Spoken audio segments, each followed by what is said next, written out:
नमस्कार सर्वांना. माझी शाळा माझा स्वाभिमान या उपक्रमांतर्गत आज वर्ग 5वी ते 7वीच्या शिक्षक प्रशिक्षणासाठी आपण आज एकत्रित जमलेलो आहोत. सरांनी दिलेल्या शुभेच्छाप्रमाणेच माझी शाळा माझा स्वाभिमान या उपक्रमांतर्गत सर्व शिक्षकांना गुरुपौर्णिमेच्या हार्दिक शुभेच्छा. गुरु यांचं जे काही महत्त्व आहे हे आपल्या प्रत्येकांच्या जीवनामध्ये गुरु असेल तरच तो व्यक्ती पुढे जाऊ शकतो. गुरु जर नसेल म्हणजे सांगणारा व्यक्ती आपल्या जीवनामध्ये जर नसेल तर आपण वाट भरकटू शकतो. आणि अशी सुद्धा परिस्थिती जर एखाद्या व्यक्तीवर आली तर तो व्यक्ती कधीही त्याच्या शेवटच्या टप्प्यापर्यंत पोहोचू शकत नाही आणि नियमितपणे आपल्याला तो व्यक्ती निरंतर भटकतानाच दिसतो. तर अशाच पद्धतीने वर्ग 1, 2, 3, 4, 5, 6वी तर जितके काही आता आपण एज्युकेशन रिलेटेड बघतोय तर अशा भागामध्ये शिक्षकांचे महत्व हे सर्वात अधिक महत्व आपल्या या संस्कृतीमध्ये सुद्धा मानल्या गेलेलं आहे. तर त्याच पद्धतीने शिक्षकांचे जे काही रोल अँड रिस्पॉन्सिबिलिटीज आहेत आपण तर आश्रमशाळेतील विद्यार्थ्यांना शिकवण्यामध्ये परिपूर्ण त्या ठिकाणी वापरतोय. त्या पद्धतीने विद्यार्थ्यांना शिकवण्याचा प्रयत्न करतोय आणि शिकवत असताना विद्यार्थ्यांमध्ये आपण कशा पद्धतीने त्यांच्यासाठी एक आदर्श शिक्षक शिक्षिका आपण बनवू शकतो यासाठीचा सुद्धा आपला हा एक प्रयत्न सुरू असतो. आणि त्यासाठी म्हणूनच प्रत्येक शिक्षक या ठिकाणी प्रत्येक विद्यार्थ्यासाठी गुरुतुल्य आहे. त्यामुळे माझी शाळा माझा स्वाभिमान या उपक्रमाद्वारे आपल्या सर्वांना गुरुपौर्णिमेच्या हार्दिक शुभेच्छा.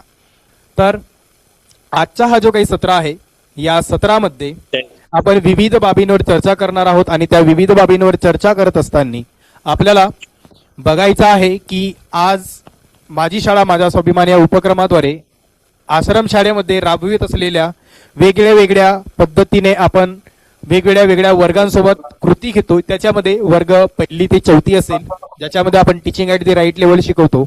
त्यानंतर वर्ग 5वी ते 7वी कॅचअपचा कोर्स आहे आणि 8वी ते 12वी लेसन प्लॅन आपण शिक्षकांना प्रोव्हाइड करतो आणि आवश्यक असलेली माहिती त्या शिक्षकांपर्यंत आपण पोहोचवण्याचा प्रयत्न करतो. अशा पद्धतीने शिक्षकांसोबत कार्य करतोय. सोबतच अधीक्षकांसोबत सुद्धा आपण कार्य करतोय. त्याच्यामध्ये अधीक्षकांना आवश्यक असलेली माहिती अधीक्षकांची कॅपॅसिटी बिल्डिंग याच्यावर सुद्धा काम केलं जातं. ऑनलाईन आणि ऑफलाईन पद्धतीने सत्र घेतले जातात. मागील वर्षी सुद्धा ऑनलाईन सत्रे भरपूर घेतलेली आहेत. 7 ते 8 ऑनलाईन सत्रे प्रत्येक विभागातील अधीक्षकांचे घेतलेले आहेत. शिक्षकांचे सुद्धा ऑनलाईन सत्र ऑर्गनाईज केलेली आहेत आणि भरपूर सारे शिक्षक सुद्धा या ठिकाणी मला पर्सनली आणि इन पर्सन सुद्धा ओळखत असतील. तर या वर्षी सुद्धा या वर्षाची सुरुवात जर आपल्याला करायची असेल तर या वर्षाची सुरुवात सुद्धा आपण एका मूल्यांकनाद्वारेच आपण करणार आहे. आणि या संपूर्ण प्रोसेसमध्ये किंवा आजचा जो काही आपण वेळ या ठिकाणी घालवणार आहे 1-1.5 तास तर या 1 किंवा 1.5 तासामध्ये आज आपण मूल्यांकनाची जी काही पद्धत आहे ती पद्धत आपण समजून घेणार. मूल्यांकनाकडे जाण्याआधी आपल्या प्रत्येकाकडून थोड्याफार प्रमाणामध्ये ऐकायला आवडेल. काही शिक्षकांना विनंती की तुम्ही सुद्धा चॅटबॉक्समध्ये रिप्लाय करू शकता की शिक्षक किंवा गुरु यांचे मूल्य आपल्या जीवनामध्ये काय असतो आणि आपल्या जीवनातील म्हणजे तुमच्या जीवनातील एखादे गुरु किंवा आदर्श शिक्षक तर ते आदर्श तुमच्यासाठी का आहेत आणि आदर्श शिक्षक ते तुमच्यासाठी का आणि त्यांच्यामुळे तुमच्यावर पडलेला जो काही प्रभाव असेल किंवा त्यांचे जे काही गोष्टी असतील की आदर्श या कारणांमुळे माझ्यासाठी ते आदर्श आहेत तर ते सुद्धा थोडक्यामध्ये ऐकायला आवडेल. व्हॉलेंटरीली कोणीही आपल्यापैकी एखादा शिक्षक शेअर करू शकतो त्यांचे जे काही गुरु असतील किंवा त्यांचे जे काही आदर्श शिक्षक असतील यांच्याविषयी थोडक्यामध्ये माहिती शेअर करू शकतात. कोण शेअर करेल? मी नाही. कोणी शेअर करणार नाहीत? कोणाचेच आदर्श शिक्षक नाहीत? Hello sir. जी मॅम. कीर्ती मॅम. हा सर. तर आपल्या आयुष्यामध्ये शिक्षक म्हणजेच गुरुचं स्थान हे अत्यंत महत्वाचं आहे. आपल्या ध्येयापर्यंत जाणारे आणि आपल्या जीवनाला योग्य दिशा देणारा व्यक्ती म्हटलं तर तो गुरु आहे. माझ्या आयुष्यात देखील आपल्या सर्वांचा निसर्ग हा तर सर्वात मोठा गुरु आहेच आहे. आई वडीलही आहेत. त्यासोबत माझ्या आयुष्यामध्ये शिक्षकांना एक महत्वाचं आरिफा शेख मॅम 1 मिनिट. आरिफा शेख तुमचं माईक एकदा म्यूट करा. Arifa Shaikh. Okay please ma'am continue करा. आणि बाकीच्या सर्व शिक्षकांचे माईक म्यूट ठेवा जर आपल्याला बोलायचं असेल तरच तुम्ही अनम्यूट करा, अदरवाईज माईक चेक करा सर्वांनी. कॅमेरे ऑन ठेवू शकता, माईक ऑन करू नका. त्यामुळे वर्ग डिस्टर्ब होतो, क्लास डिस्टर्ब होतो. Please ma'am continue. Thank you sir. मी असं सांगत होते की आपल्या आयुष्यामध्ये सर्वच गुरु हे महत्वाचे असतातच. निसर्ग आपला सर्वात मोठा गुरु आहे. आपले आई वडील आपले गुरु आहेत. परंतु आयुष्यामध्ये आपल्या ध्येयाला, आपल्या जीवनाला एक दिशा देणारा व्यक्ती म्हणजे गुरु. आणि आपलं जे महत्वाचं आयुष्य आहे, विद्यार्थी दशेतलं जे आयुष्य आहे, याला योग्य वळण आणि दिशा देणारा गुरु म्हटलं तर शिक्षकाकडे पाहिलं जातं. आणि मी स्वतःला भाग्यवान समजेल की माझ्या आयुष्यामध्ये मी आज जे काही ज्ञान प्राप्त केलेलं आहे, जी काही कौशल्य आत्मसात केलेली आहे, यामध्ये माझ्या शिक्षकांचा, माझ्या गुरूंचा अत्यंत मोलाचा वाटा आहे. आणि त्यांनी दिलेलं जे ज्ञान आहे, ते ज्ञान मी नक्कीच माझ्या विद्यार्थ्यांपर्यंत पोहोचवण्याचा प्रयत्न करणार आहे. असं म्हटलं जातं मीटिंग चालू आहे, ते येणार नाही. देणाऱ्याने देत जावे, घेणाऱ्याने घेत जावे, आणि देता देता एक दिवस देणाऱ्याचे हातही घ्यावे. माझ्या गुरूंनी जे ज्ञान मला दिलं, माझ्या विकासाला जी योग्य दिशा दिली, तीच दिशा मी माझ्या विद्यार्थ्यांच्या विकासाला देण्यासाठी प्रयत्न करेल. आणि आजच्या दिवशी मला घडविणाऱ्या अनेक ज्ञात अज्ञात गुरूंना मी वंदन करते. आणि तुम्ही देखील एक प्रकारे आमचे गुरुच आहात, तर तुम्हाला देखील गुरुपौर्णिमेच्या मनपूर्वक हार्दिक शुभेच्छा. धन्यवाद thank you sir. So much ma'am. आणि तुम्हाला सुद्धा गुरुपौर्णिमेच्या हार्दिक शुभेच्छा. जय जी, आप कॉल पे है क्या? जय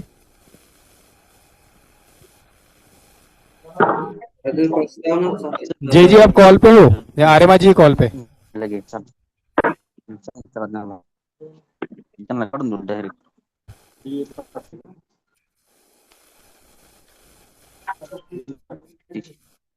इथे घ्या थांबा.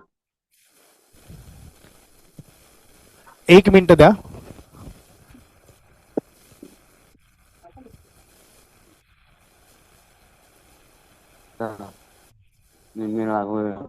वेळ लागत नाही. असं कोणाचं नाव काय? हा, नाव सांग.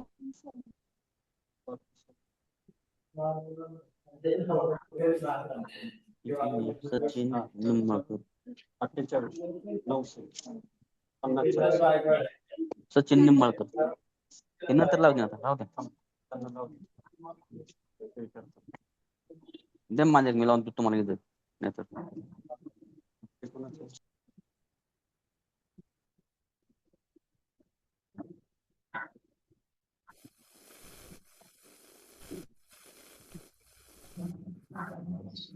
माझा आवाज येतोय? हो सर. ओके. आणखी कोण शेअर करेल? Thank you so much Kirti ma'am. Kirti ma'am नंतर आणखी कोण शेअर करेल? Anyone wanted to share? आणि हा एक प्लॅटफॉर्म आहे, आणि असा प्लॅटफॉर्म एखाद्या वेळी आपल्याला अवेलेबल होतो. So please use that platform. आणि तुमच्या मनात तुमचे जे काही आदर्श गुरु असतील त्यांच्याबद्दल एक ग्रॅटिट्यूड तुम्ही या ठिकाणी त्यांच्याबद्दलची माहिती थोडक्यामध्ये शेअर करून तुम्ही सांगू शकता. सर मी बोलू का? जी सर. पूनम मॅम का? हा, पूर्णा जी पाटील. हो, सॉरी, पूर्णा मॅम बोला. हा नमस्कार सर्वांना. नमस्कार. आज गुरुपौर्णिमा. आज सर्व गुरूंना नमस्कार करण्याचा दिवस आहे. आज माझ्या आयुष्यामध्ये जे गुरु मला लाभलेले आहेत त्या गुरूंबद्दल मला थोडंसं बोलायचं आहे. मी जी घडली आज इथपर्यंत आहे त्याच्या पाठीमागे माझे आई वडील, माझे गुरु सगळ्यांचंच मोलाचं असं मार्गदर्शन आणि त्यांनी जे काही मेहनत माझ्यासाठी केलेली आहे ते आहे. तर मला एका गुरूंबद्दल मला इथे आवर्जून सगळ्यांनाच सांगावंसं वाटेल. जेव्हा डीएडला असताना आम्हाला प्राचार्य म्हणून बसंती रॉय मॅडम, ज्या बालभवनच्या संचालिका होत्या, तर त्या आम्हाला प्राचार्य म्हणून लाभल्या होत्या काही काळ. आणि त्या जेव्हा वर्गामध्ये यायच्या किंवा कोणाच्या बरोबर किंवा कोणाला जर वर्गामध्ये घेऊन यायच्या असतील आणि आमची जेव्हा त्यांना ओळख करून द्यायची असेल, तेव्हा ते असे म्हणायचे नाहीत की हे आमचे सेकंड इयरचे स्टुडंट आहेत किंवा हे आमचे फर्स्ट इयरचे स्टुडंट आहेत. त्यांनी असं कधीच म्हटलं नाही. त्यांनी नेहमी म्हटलं की ही माझी चुणचुणीत मुलं. ओके. असं काय होतं आमच्यामध्ये की आम्ही 40 जणांची आमची बॅच होती. पण एवढं काय होतं की काही जणांकडे काही कौशल्य असतील नसतील, पण त्यांनी नेहमी प्रत्येकामध्ये असं बघितलं की ही आमची चुणचुणीत मुलं. आणि खरोखर त्या वेळेपासून माझ्या लक्षात आलं की आपण आपल्या विद्यार्थ्यांमध्ये काय बघायचं आहे. आणि खरोखर ह्या ज्या मला शिक्षिका माझ्या गुरु म्हणून लाभल्या, अतिशय म्हणजे त्यांचा आदर्श घेण्यासारखा आहे. आणि खरोखरच या गुरूंना माझा शतशत नमस्कार. धन्यवाद मला बोलण्यासाठी संधी दिल्याबद्दल. धन्यवाद sir. Thank you so much Purna ma'am. जे काही शब्द तुम्ही या ठिकाणी वापरले त्याच्यामध्ये सर्वात महत्त्वाचा असतो की आपण एखाद्या व्यक्तीला बोलण्यामुळे, तुमच्या सांगण्यामधून मला हे लक्षात येतो की आपण एखाद्या व्यक्तीला एखादे शब्द बोलल्याच्या नंतर एखादा व्यक्ती मोटिवेट होऊ शकतो. म्हणजेच या ठिकाणी आपल्याला लक्षात येते की आपले शब्द आणि त्या शब्दांची जे काही एक पॉवर आपण म्हणू शकतो, वर्ड पॉवर, तर ती पॉवर आपल्याला या ठिकाणी लक्षात येते. आणि एनकरेजिंग टाईपचे जे काही शब्द असतात ज्याच्यामध्ये आपण वेगवेगळ्या पद्धतीने विद्यार्थ्यांना मोटिवेट करू शकतो, त्याच पद्धतीने जर आपण बोललो की एखाद्या विद्यार्थ्याला आपण अशा पद्धतीने बोललो की डिमोटिवेट सुद्धा एखादा विद्यार्थी होऊ शकतो, आणि एखादा शब्द आपण अशा पद्धतीने वापरला त्याच्यामुळे विद्यार्थी मोटिवेट सुद्धा होऊ शकतात. तर या ठिकाणामधून सुद्धा आपल्याला लक्षात येतो की काही असे शिक्षक बोलत असताना पॉझिटिव्ह शब्द जर वापरत असतील तर त्याचा परिणाम सुद्धा विद्यार्थ्यांवर त्याच पद्धतीने होतो. हे सुद्धा पूर्णा मॅम यांच्या आपल्या थोड्या शेअरिंग मधून मला लक्षात येतोय. आणि आय एम हार्ड विलीवर मी याला म्हणू शकतो की आपण त्या ठिकाणी ज्यावेळी विद्यार्थ्यांसोबत पॉझिटिव्ह शब्दांचा वापर करतो त्यावेळी विद्यार्थ्यांवर सुद्धा पॉझिटिव्ह परिणाम होतो. आपल्याला हे सुद्धा दिसतोय. जय जी आप कॉल पे हो. हाँ जी प्लीज म्यूट कर दीजिए ना बाकी के लोगों को, बहुत सारे लोगों का माइक ऑन है. बिल्कुल बिल्कुल. ओके चलेगा.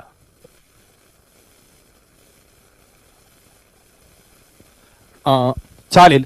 तर धन्यवाद सर्वांना. पुन्हा एकदा सर्वांना हार्दिक शुभेच्छा. आणि सर्वांनी एक ग्रॅटिट्यूड म्हणून, कृतज्ञता म्हणून प्रत्येकाच्याच गुरुला आठवण करून त्यांच्याविषयी मनामध्ये एक आदराची भावना आणू शकतो आपण आणि त्यांना थँक्यू म्हणू शकतो. एक ग्रॅटिट्यूड आपण त्यांचं नाव घेऊन या ठिकाणी त्यांना आपण देऊ शकतो. अशा पद्धतीचं एक छोटूसं काम आपण आपल्या पद्धतीने करू शकतो. आज माझी शाळा माझा स्वाभिमान या उपक्रमाद्वारे आपण बघतोय तर आजच्या या सत्रामध्ये कॅचअप कोर्स जो काही आहे, आपण हा कॅचअप उपक्रम वर्ग 5वी ते 7वीच्या विद्यार्थ्यांसाठी आपण या ठिकाणी वापरतो किंवा राबवतोय त्यांच्यासोबत. तर यामध्ये आजच्या या सत्रामध्ये आपण बघणार आहे की प्रारंभिक मूल्यांकन आपण कसं घेऊ शकतो आणि प्रारंभिक मूल्यांकन घेत असताना काय काय आपल्याला बाबी लक्षात ठेवायला पाहिजेत. तर मूल्यांकन घेण्याआधी शैक्षणिक वातावरण निर्माण करणे आवश्यक आहे का? आपल्याला स्क्रीनवर दिसतोय की मूल्यांकन घेत असताना सर्वात आधी शैक्षणिक वातावरण निर्माण करायला पाहिजे किंवा आवश्यक आहे. पण का? व्हाय?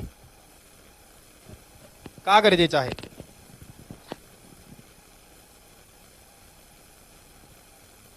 आणि हा फक्त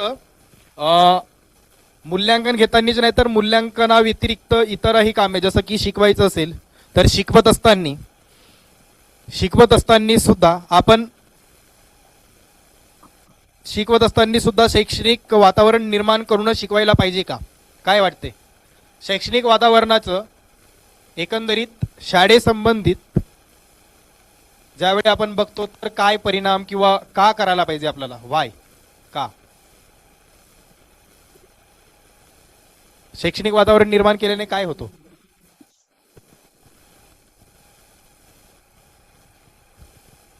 काय होतो शैक्षणिक वातावरण निर्माण केल्याने? काहीच नाही होत सर. मुलं शिक्षणासाठी जी मुले शिक्षणासाठी तत्पर होतात. मुले शिक्षणासाठी तत्पर म्हटले का? हो. ओके. आणखी? विद्यार्थ्यांमध्ये शिकण्याची आवड निर्माण होते. इंटरेस्ट, आवड निर्माण होते. ओके. विद्यार्थी सहज बोलू शकतात. विद्यार्थी सहज बोलू शकतात. ओके. त्यांचा कॉन्फिडन्स म्हणजे आत्मविश्वास वाढू शकतो यामुळे. विद्यार्थ्यांचा आत्मविश्वास वाढू शकतो. बरोबर. त्यांचं अवधान आपल्याला ठेवता येतं, त्यांचं ध्यान केंद्रित आणि लक्ष राहते. विद्यार्थ्यांचं लक्ष राहू शकते, ज्यामध्ये आपण त्याला रिटेन्शन किंवा अटेंटिव्ह पॉवर म्हणू शकतो. म्हणजे एक काय म्हणतात त्याला? लक्ष केंद्रित. लक्ष केंद्रित. राईट.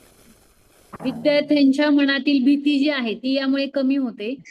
सर्वात महत्वाचं की विद्यार्थ्यांच्या मनातील जी काही भीती आहे, की जर एखादा भीती असलेला विद्यार्थी वर्गात असेल किंवा विद्यार्थ्याच्या मनामध्ये आज शिकायचे नाही आहे, एखाद्या विद्यार्थ्याला वाटते की आज शिकायला नाही पाहिजे किंवा माझा मन नाही आहे किंवा व्हॉट एव्हर, त्याची जी काही फिलिंग आहे ती फिलिंग शिकण्यासाठी नाही, मग अशा वेळी आपण ज्यावेळी विद्यार्थ्यांसोबत शैक्षणिक वातावरण निर्माण करतो, शैक्षणिक वातावरण निर्माण केल्याच्या नंतर विद्यार्थ्याला, आणि यामुळे काय होते तर एक पद्धतीचा हा या आपण म्हणू शकतो की प्रिव्हियस इयर क्वेश्चनिंग किंवा रिकॅप म्हणू शकतो आपण. याच्यामध्ये आपण वेगवेगळ्या पद्धतीने ऍक्टिव्हिटी घेऊ शकतो शैक्षणिक वातावरण निर्माण करण्यासाठी. एक तर राहू शकते की वर्गातील वस्तूंची मोजणी, याच्यातून आपण सुरू करू शकतो, किंवा आपला जो काही पाठ असेल या पाठाशी संबंधित त्याला पकडून एखादं स्टोरी असेल तर ती स्टोरी आपण विद्यार्थ्यांना सांगू शकतो. तर अशा पद्धतीने वेगळ्या वेगळ्या पद्धतीने वर्गामध्ये शैक्षणिक वातावरण आपल्याला निर्माण करता येतो. त्यानंतर शैक्षणिक वातावरण हा फक्त ऍक्टिव्हिटीज घेऊनच आपल्याला तयार करता येतो असं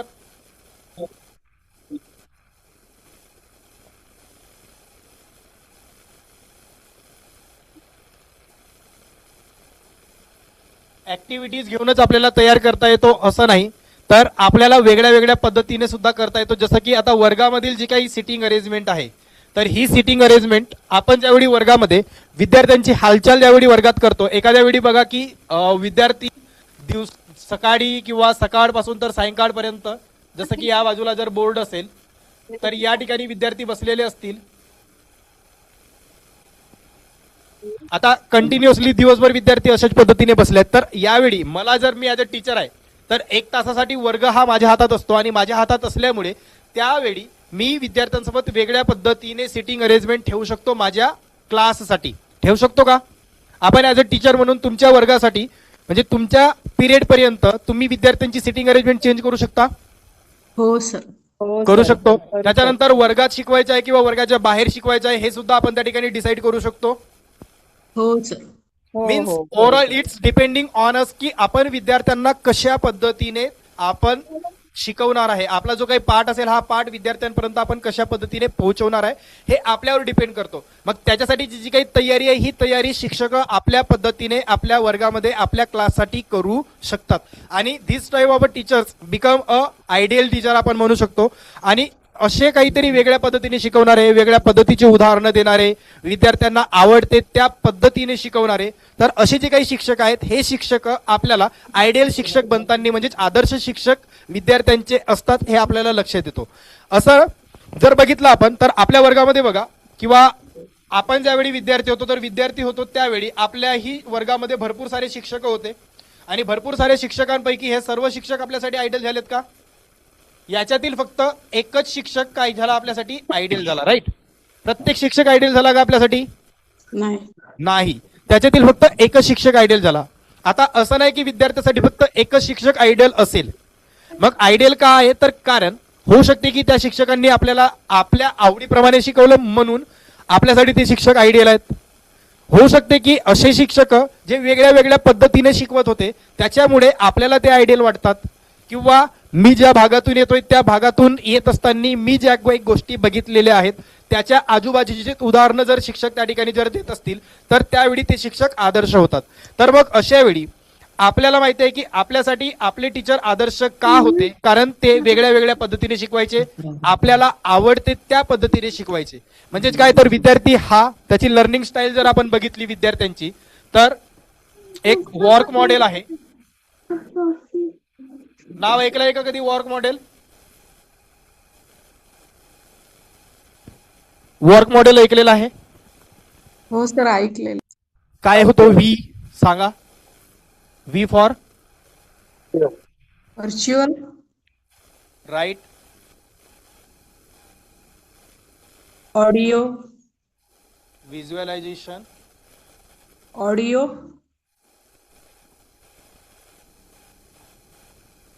auditory. Okay.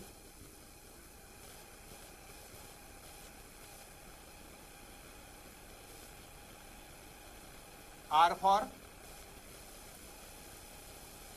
Reading. Reading and writing.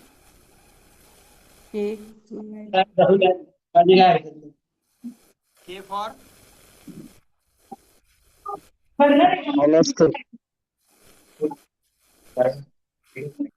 कायनेस्थेटिक. Okay.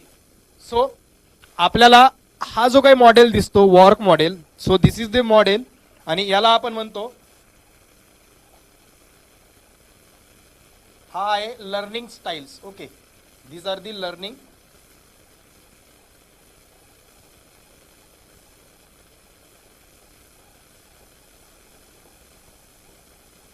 Learning styles of student. म्हणजेच विद्यार्थी या पद्धतीने शिकतो. एकतर विद्यार्थी व्हिज्युअलायझेशनने शिकतो, एकतर विद्यार्थी ऐकून शिकणारा असतो, एक विद्यार्थी असा जो लिहून आणि वाचून आणि लिहून शिकणारा असा एक विद्यार्थी असतो. अशा विद्यार्थी की ऍक्टिव्हिटी करणारा, म्हणजे प्रॅक्टिकल केल्याच्या नंतरच त्या विद्यार्थ्याला ती गोष्ट लक्षात येते, ती गोष्ट समजते. तर असे काही विद्यार्थी, मग याच्यामध्ये आपण कुठल्या पद्धतीचा, तर आय थिंक आपल्यापैकी एखादा असा शिक्षक असेल किंवा अशा विद्यार्थी, ज्यावेळी आपण विद्यार्थी होतो त्यावेळी कदाचित आपण रीडिंग आणि रायटिंग करून शिकणारे विद्यार्थी असणार. मग अशा वेळी आपल्याला असे शिक्षक की जे व्यवस्थितपणे वाचणारे, चांगल्या पद्धतीने वाचून सांगणारे, चांगल्या पद्धतीने लिहिलेलं त्याला ॲप्रिशिएट करणारे, तर असे शिक्षक आपल्यासाठी आयडियल असतील. काही शिक्षक किंवा काही विद्यार्थी ज्यांना बघून एखादी गोष्ट समजते, मग अशा वेळी एखादे टीचर जे की शिकवत असताना वेगवेगळ्या पद्धतीने भाषा, वेशभूषा यांचा जर वापर करत असतील, आता या ठिकाणी वेशभूषा वापरू शकत नाही भरपूर प्रत्येक वेळी, पण आपली जे काही भाषा आहे, भाषेमध्ये आपण वेगळ्या वेगळ्या पद्धतीने विद्यार्थ्यांपुढे जाऊ शकतो. रोल प्ले त्या ठिकाणी आपण करू शकतो. आणि असे काही शिक्षक असतात जे की मल्टीटास्किंग असतात. मल्टीटास्किंग मीन्स की त्यांना एखादा पाठ जर शिकवायचा असेल तर ते पाठ वर्गात, वर्गाच्या बाहेर किंवा मग एखाद्या बंद खोलीतही जर शिकवायचं असलं तर ते त्या ठिकाणी शिकवू शकतात. चांगल्या पद्धतीने विद्यार्थ्यापर्यंत पोहोचवू शकतात आणि प्रत्येक विद्यार्थ्याला आवश्यक असेल अशा पद्धतीने शिकवतात. म्हणजेच काय, तर वर्गामध्ये शिकवत असताना वातावरण एकतर स्ट्रिक्ट लेवलचं वातावरण ते ठेवतात, त्याच वेळेला जे काही वातावरण आहे ते हसीखुशीचे सुद्धा वातावरण असतो, त्याच वेळेला प्रॅक्टिकल सुद्धा घेतली जाते. तर अशा पद्धतीने ज्यावेळी आपण विद्यार्थ्यांना शिकवतो त्यावेळी आपली जी काही टीचिंग स्टाईल आहे ही टीचिंग स्टाईल विद्यार्थ्यांना आवडते. कारण एकच व्यक्ती जर वेगवेगळ्या पद्धतीने ज्यावेळी त्या ठिकाणी शिकवण्याचा प्रयत्न करतो, अशा वेळी आपल्याला त्या ठिकाणी लक्षात येतो की आपण विद्यार्थ्यांना, बघणारा विद्यार्थी तोही सुद्धा आपल्याकडून बघून शिकतो. आपण जे काही बोलतोय, आता बोलत असताना बघा मोस्ट इम्पॉर्टंट, आणि याच्यामध्ये येतो जर या ठिकाणी म्हटलं कम्युनिकेशन,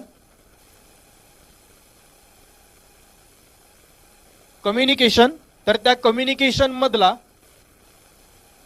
नॉन वर्बल कम्युनिकेशन म्हणजे अमौखिक संवाद. ठीक आहे, आणि मौखिक संवाद, वर्बल कम्युनिकेशन, नॉन वर्बल, त्याच्यानंतर वर्बल. आता नॉन वर्बल म्हणजे काय, तर अमौखिक संवाद. वर्बल म्हणजे मौखिक संवाद, आणि येतो एक बॉडी लँग्वेज. ठीक आहे,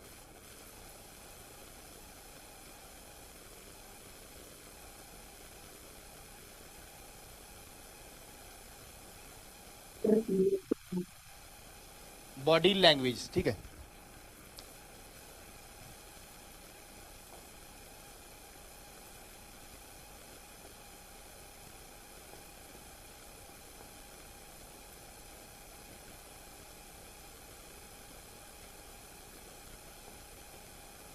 संवाद,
ओके.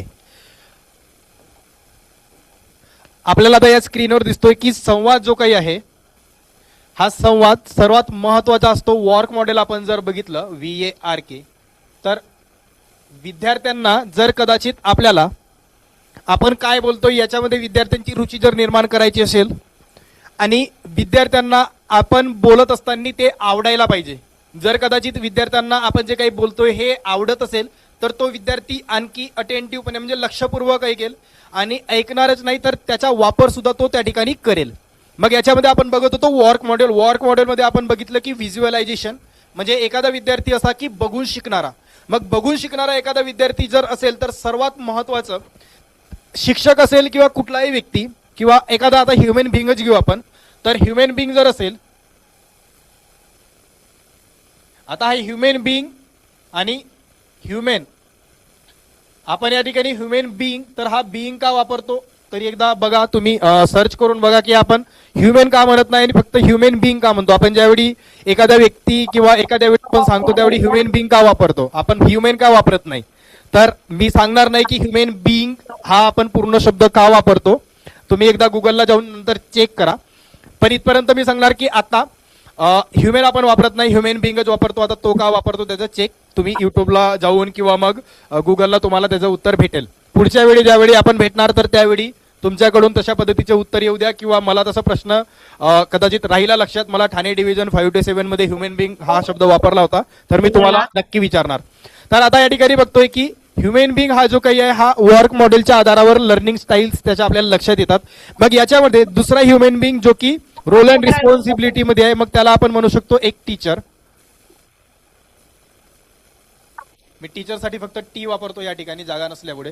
तर हा जो काही टीचर आहे या टीचरला बॉडी लँग्वेज त्याचं सुद्धा महत्व आणि ते कशा पद्धतीने आपण विद्यार्थ्यांपुढे वापरतो हे आपल्याला माहिती असायला पाहिजे. सोबतच विद्यार्थ्यांना टीचर्सला विद्यार्थ्यांची बॉडी लँग्वेज कळायला पाहिजे.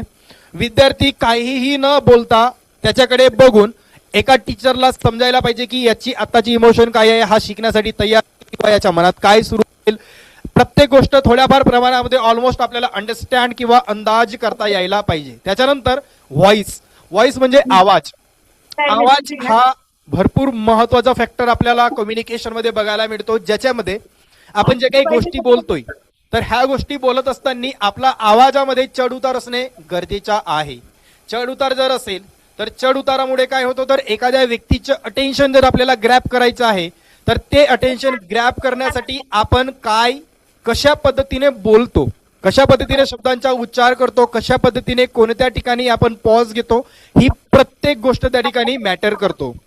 तर अशा वेळी आपल्याला व्हॉइस याच्यावर सुद्धा काम करणे गरजेचं आहे किंवा याच्यावर आपली कमांड असणे गरजेची आहे. जर आपल्याला वाटते की आपल्या समोर असलेली जी काही ऑडियन्स आहे, मग विद्यार्थी असतील त्यावेळेला तर विद्यार्थी किंवा एखाद्या ठिकाणी बाहेरच्या वेळी आपण कुठेतरी जातो तर त्यावेळी, तर अशा वेळी भाषण वगैरे जर करत असेल तर यावेळी आपल्याला आपल्या स्वतःच्या व्हॉइसवर कमांड असणे गरजेची आहे. आफ्टर दॅट आहे वर्ड. जसं की आताच आपल्याला पूर्ण मॅडमने सांगितलं होतं की काही असे शब्द त्यांची टीचर्स त्यांच्यासाठी वापरायचे आणि त्याच्यामुळे असेही काही विद्यार्थी जे की होऊ शकते त्या काळी किंवा त्यावेळेला प्लीज म्यूट युअर सेल्फ, ज्यांच्या माईक अनम्यूट आहे. आय रिक्वेस्ट ज्यांच्या माईक अनम्यूट आहे त्यांनी म्यूट करा आणि जर काही बोलायचं असेल, प्रश्न असतील तर विचारा. इथपर्यंत समजत आहे सर्वांना? ठीक आहे, समजत आहे मी काय बोलत आहे पुढे इथपर्यंत? हो नाही, काहीतरी रिस्पॉन्स रिॲक्ट सुद्धा करू शकतो आपण. हो सर. Yes sir.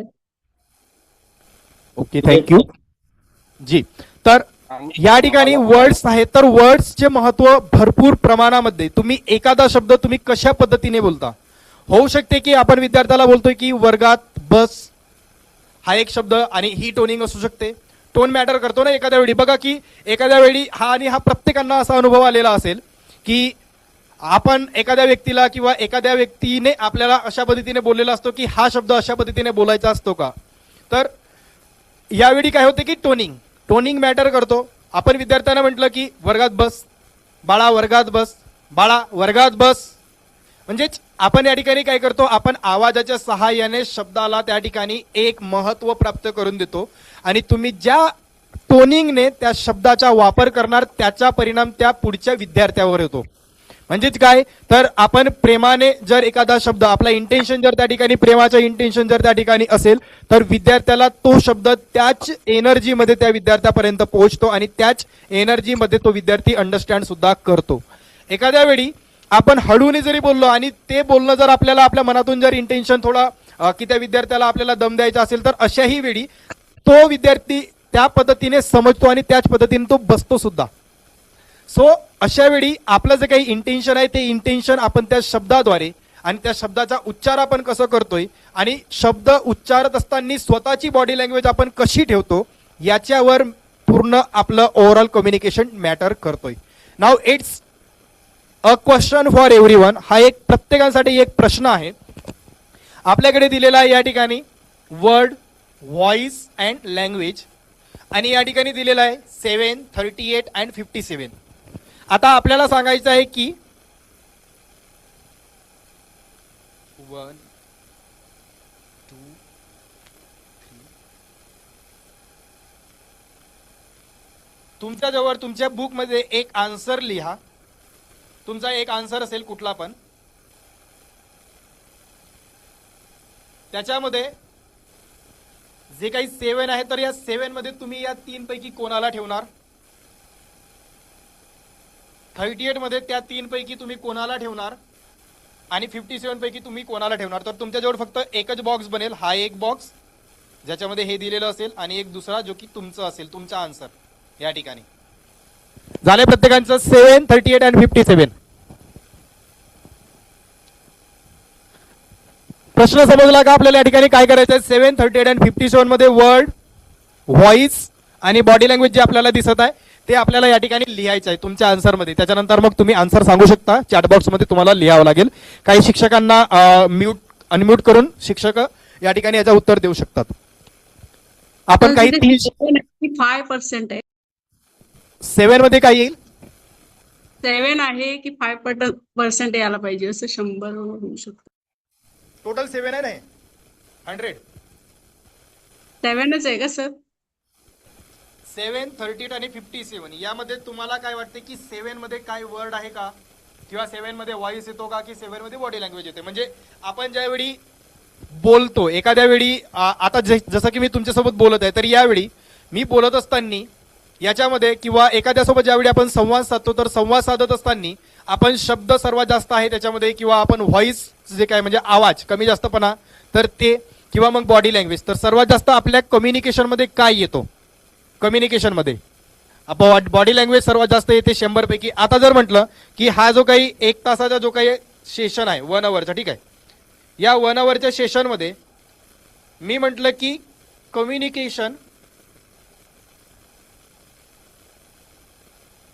कम्युनिकेशन किती असेल किंवा कम्युनिकेशन जे काही पार्ट पडतात मग 7 आहे, 38 आहे आणि 57 आहे.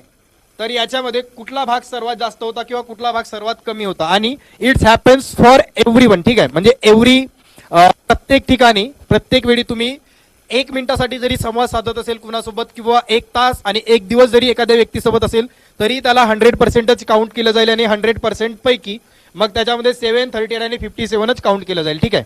सो लेट मी नो की तुम्ही 7 मध्ये काय ठेवणार यापैकी, 38 मध्ये तुम्ही काय ठेवणार आणि 57 मध्ये काय ठेवणार? 7 मध्ये वर्ड,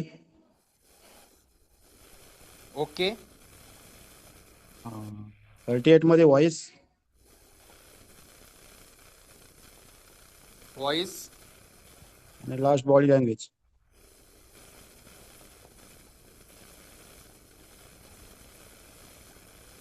ओके. आणखी काय वाटते? 7 मध्ये 7 वर्ड्स किती शिक्षकांना वाटते हा बरोबर आहे? कोणाच्या याच्या व्यतिरिक्त आणखी इतर उत्तर आलेले आहेत? 7 मध्ये कोणाचं व्हॉइस आहे? हो, माझा आहे. ओके, सांगा सर तुमचं. व्हॉइस 38 ला काय ठेवलंय? 38 7 ला बॉडी लँग्वेज घ्यायचो.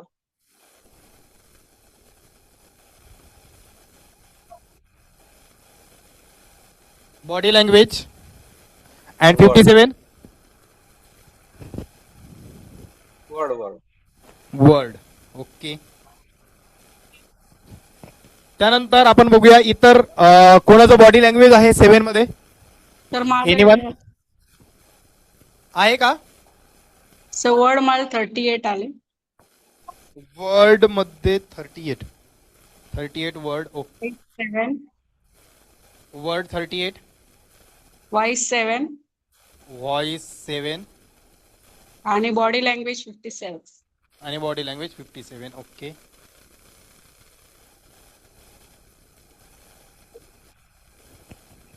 Okay. Which one is correct? यापैकी कुठला करेक्ट आहे? याला आपण ए, बी, सी, आणखी एक ऑप्शन या ठिकाणी आपण देऊ शकतो डी साठी. व्हॉइस झाला. Voice 38 body language. हा, body language. Body language. Okay, एक मिनिटचं. बॉडी लँग्वेज, त्यानंतर voice and then word. Okay. Now comment in comment box which will be the correct answer. यापैकी कुठला एक करेक्ट आन्सर आहे? आता ए, बी, सी आणि डी याचा वापर आपल्याला करायचा आहे.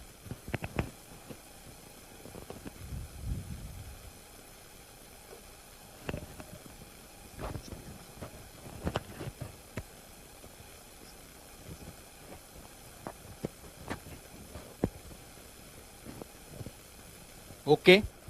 D option. ओके, डी को लॉक किया जाए. Yes sir. 7% body language, 38% voice and 57% word. Almost खूप साऱ्या शिक्षकांचं उत्तर जे काही आहे ते आपल्याला बॉडी लँग्वेज डी हे उत्तर दिसतंय.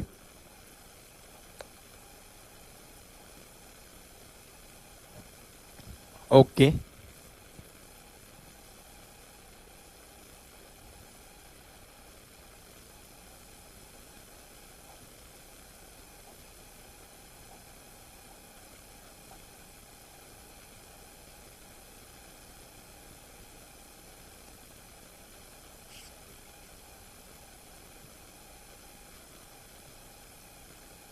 सर आन्सर काय आलं पाहिजे? हा, तेच सांगतो मॅडम. याच्यातील आन्सर 100% जर आपलं टोटल कम्युनिकेशन जर असेल, संवाद हा 100% आहे, तर 100% पैकी 7%, 38% अँड 57% याच्यामध्ये करेक्ट उत्तर आहे. हॅलो सर, जी. टोटल आपल्या पर्सेंटेजची जी बेरीज आहे ती वाढते का? तर वाढते. मी आधी बोलले त्यांना 5% मग आलं पाहिजे. काय काय? आपलं 100% नाही सर, जास्त 57 ऐवजी 55% होईल लास्ट. 8 आणि 7 15. Okay okay. या ठिकाणी 55. Sorry, 7, 38 and 55.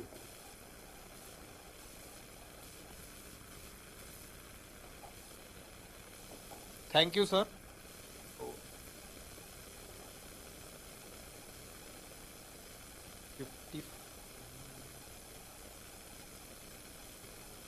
ओके.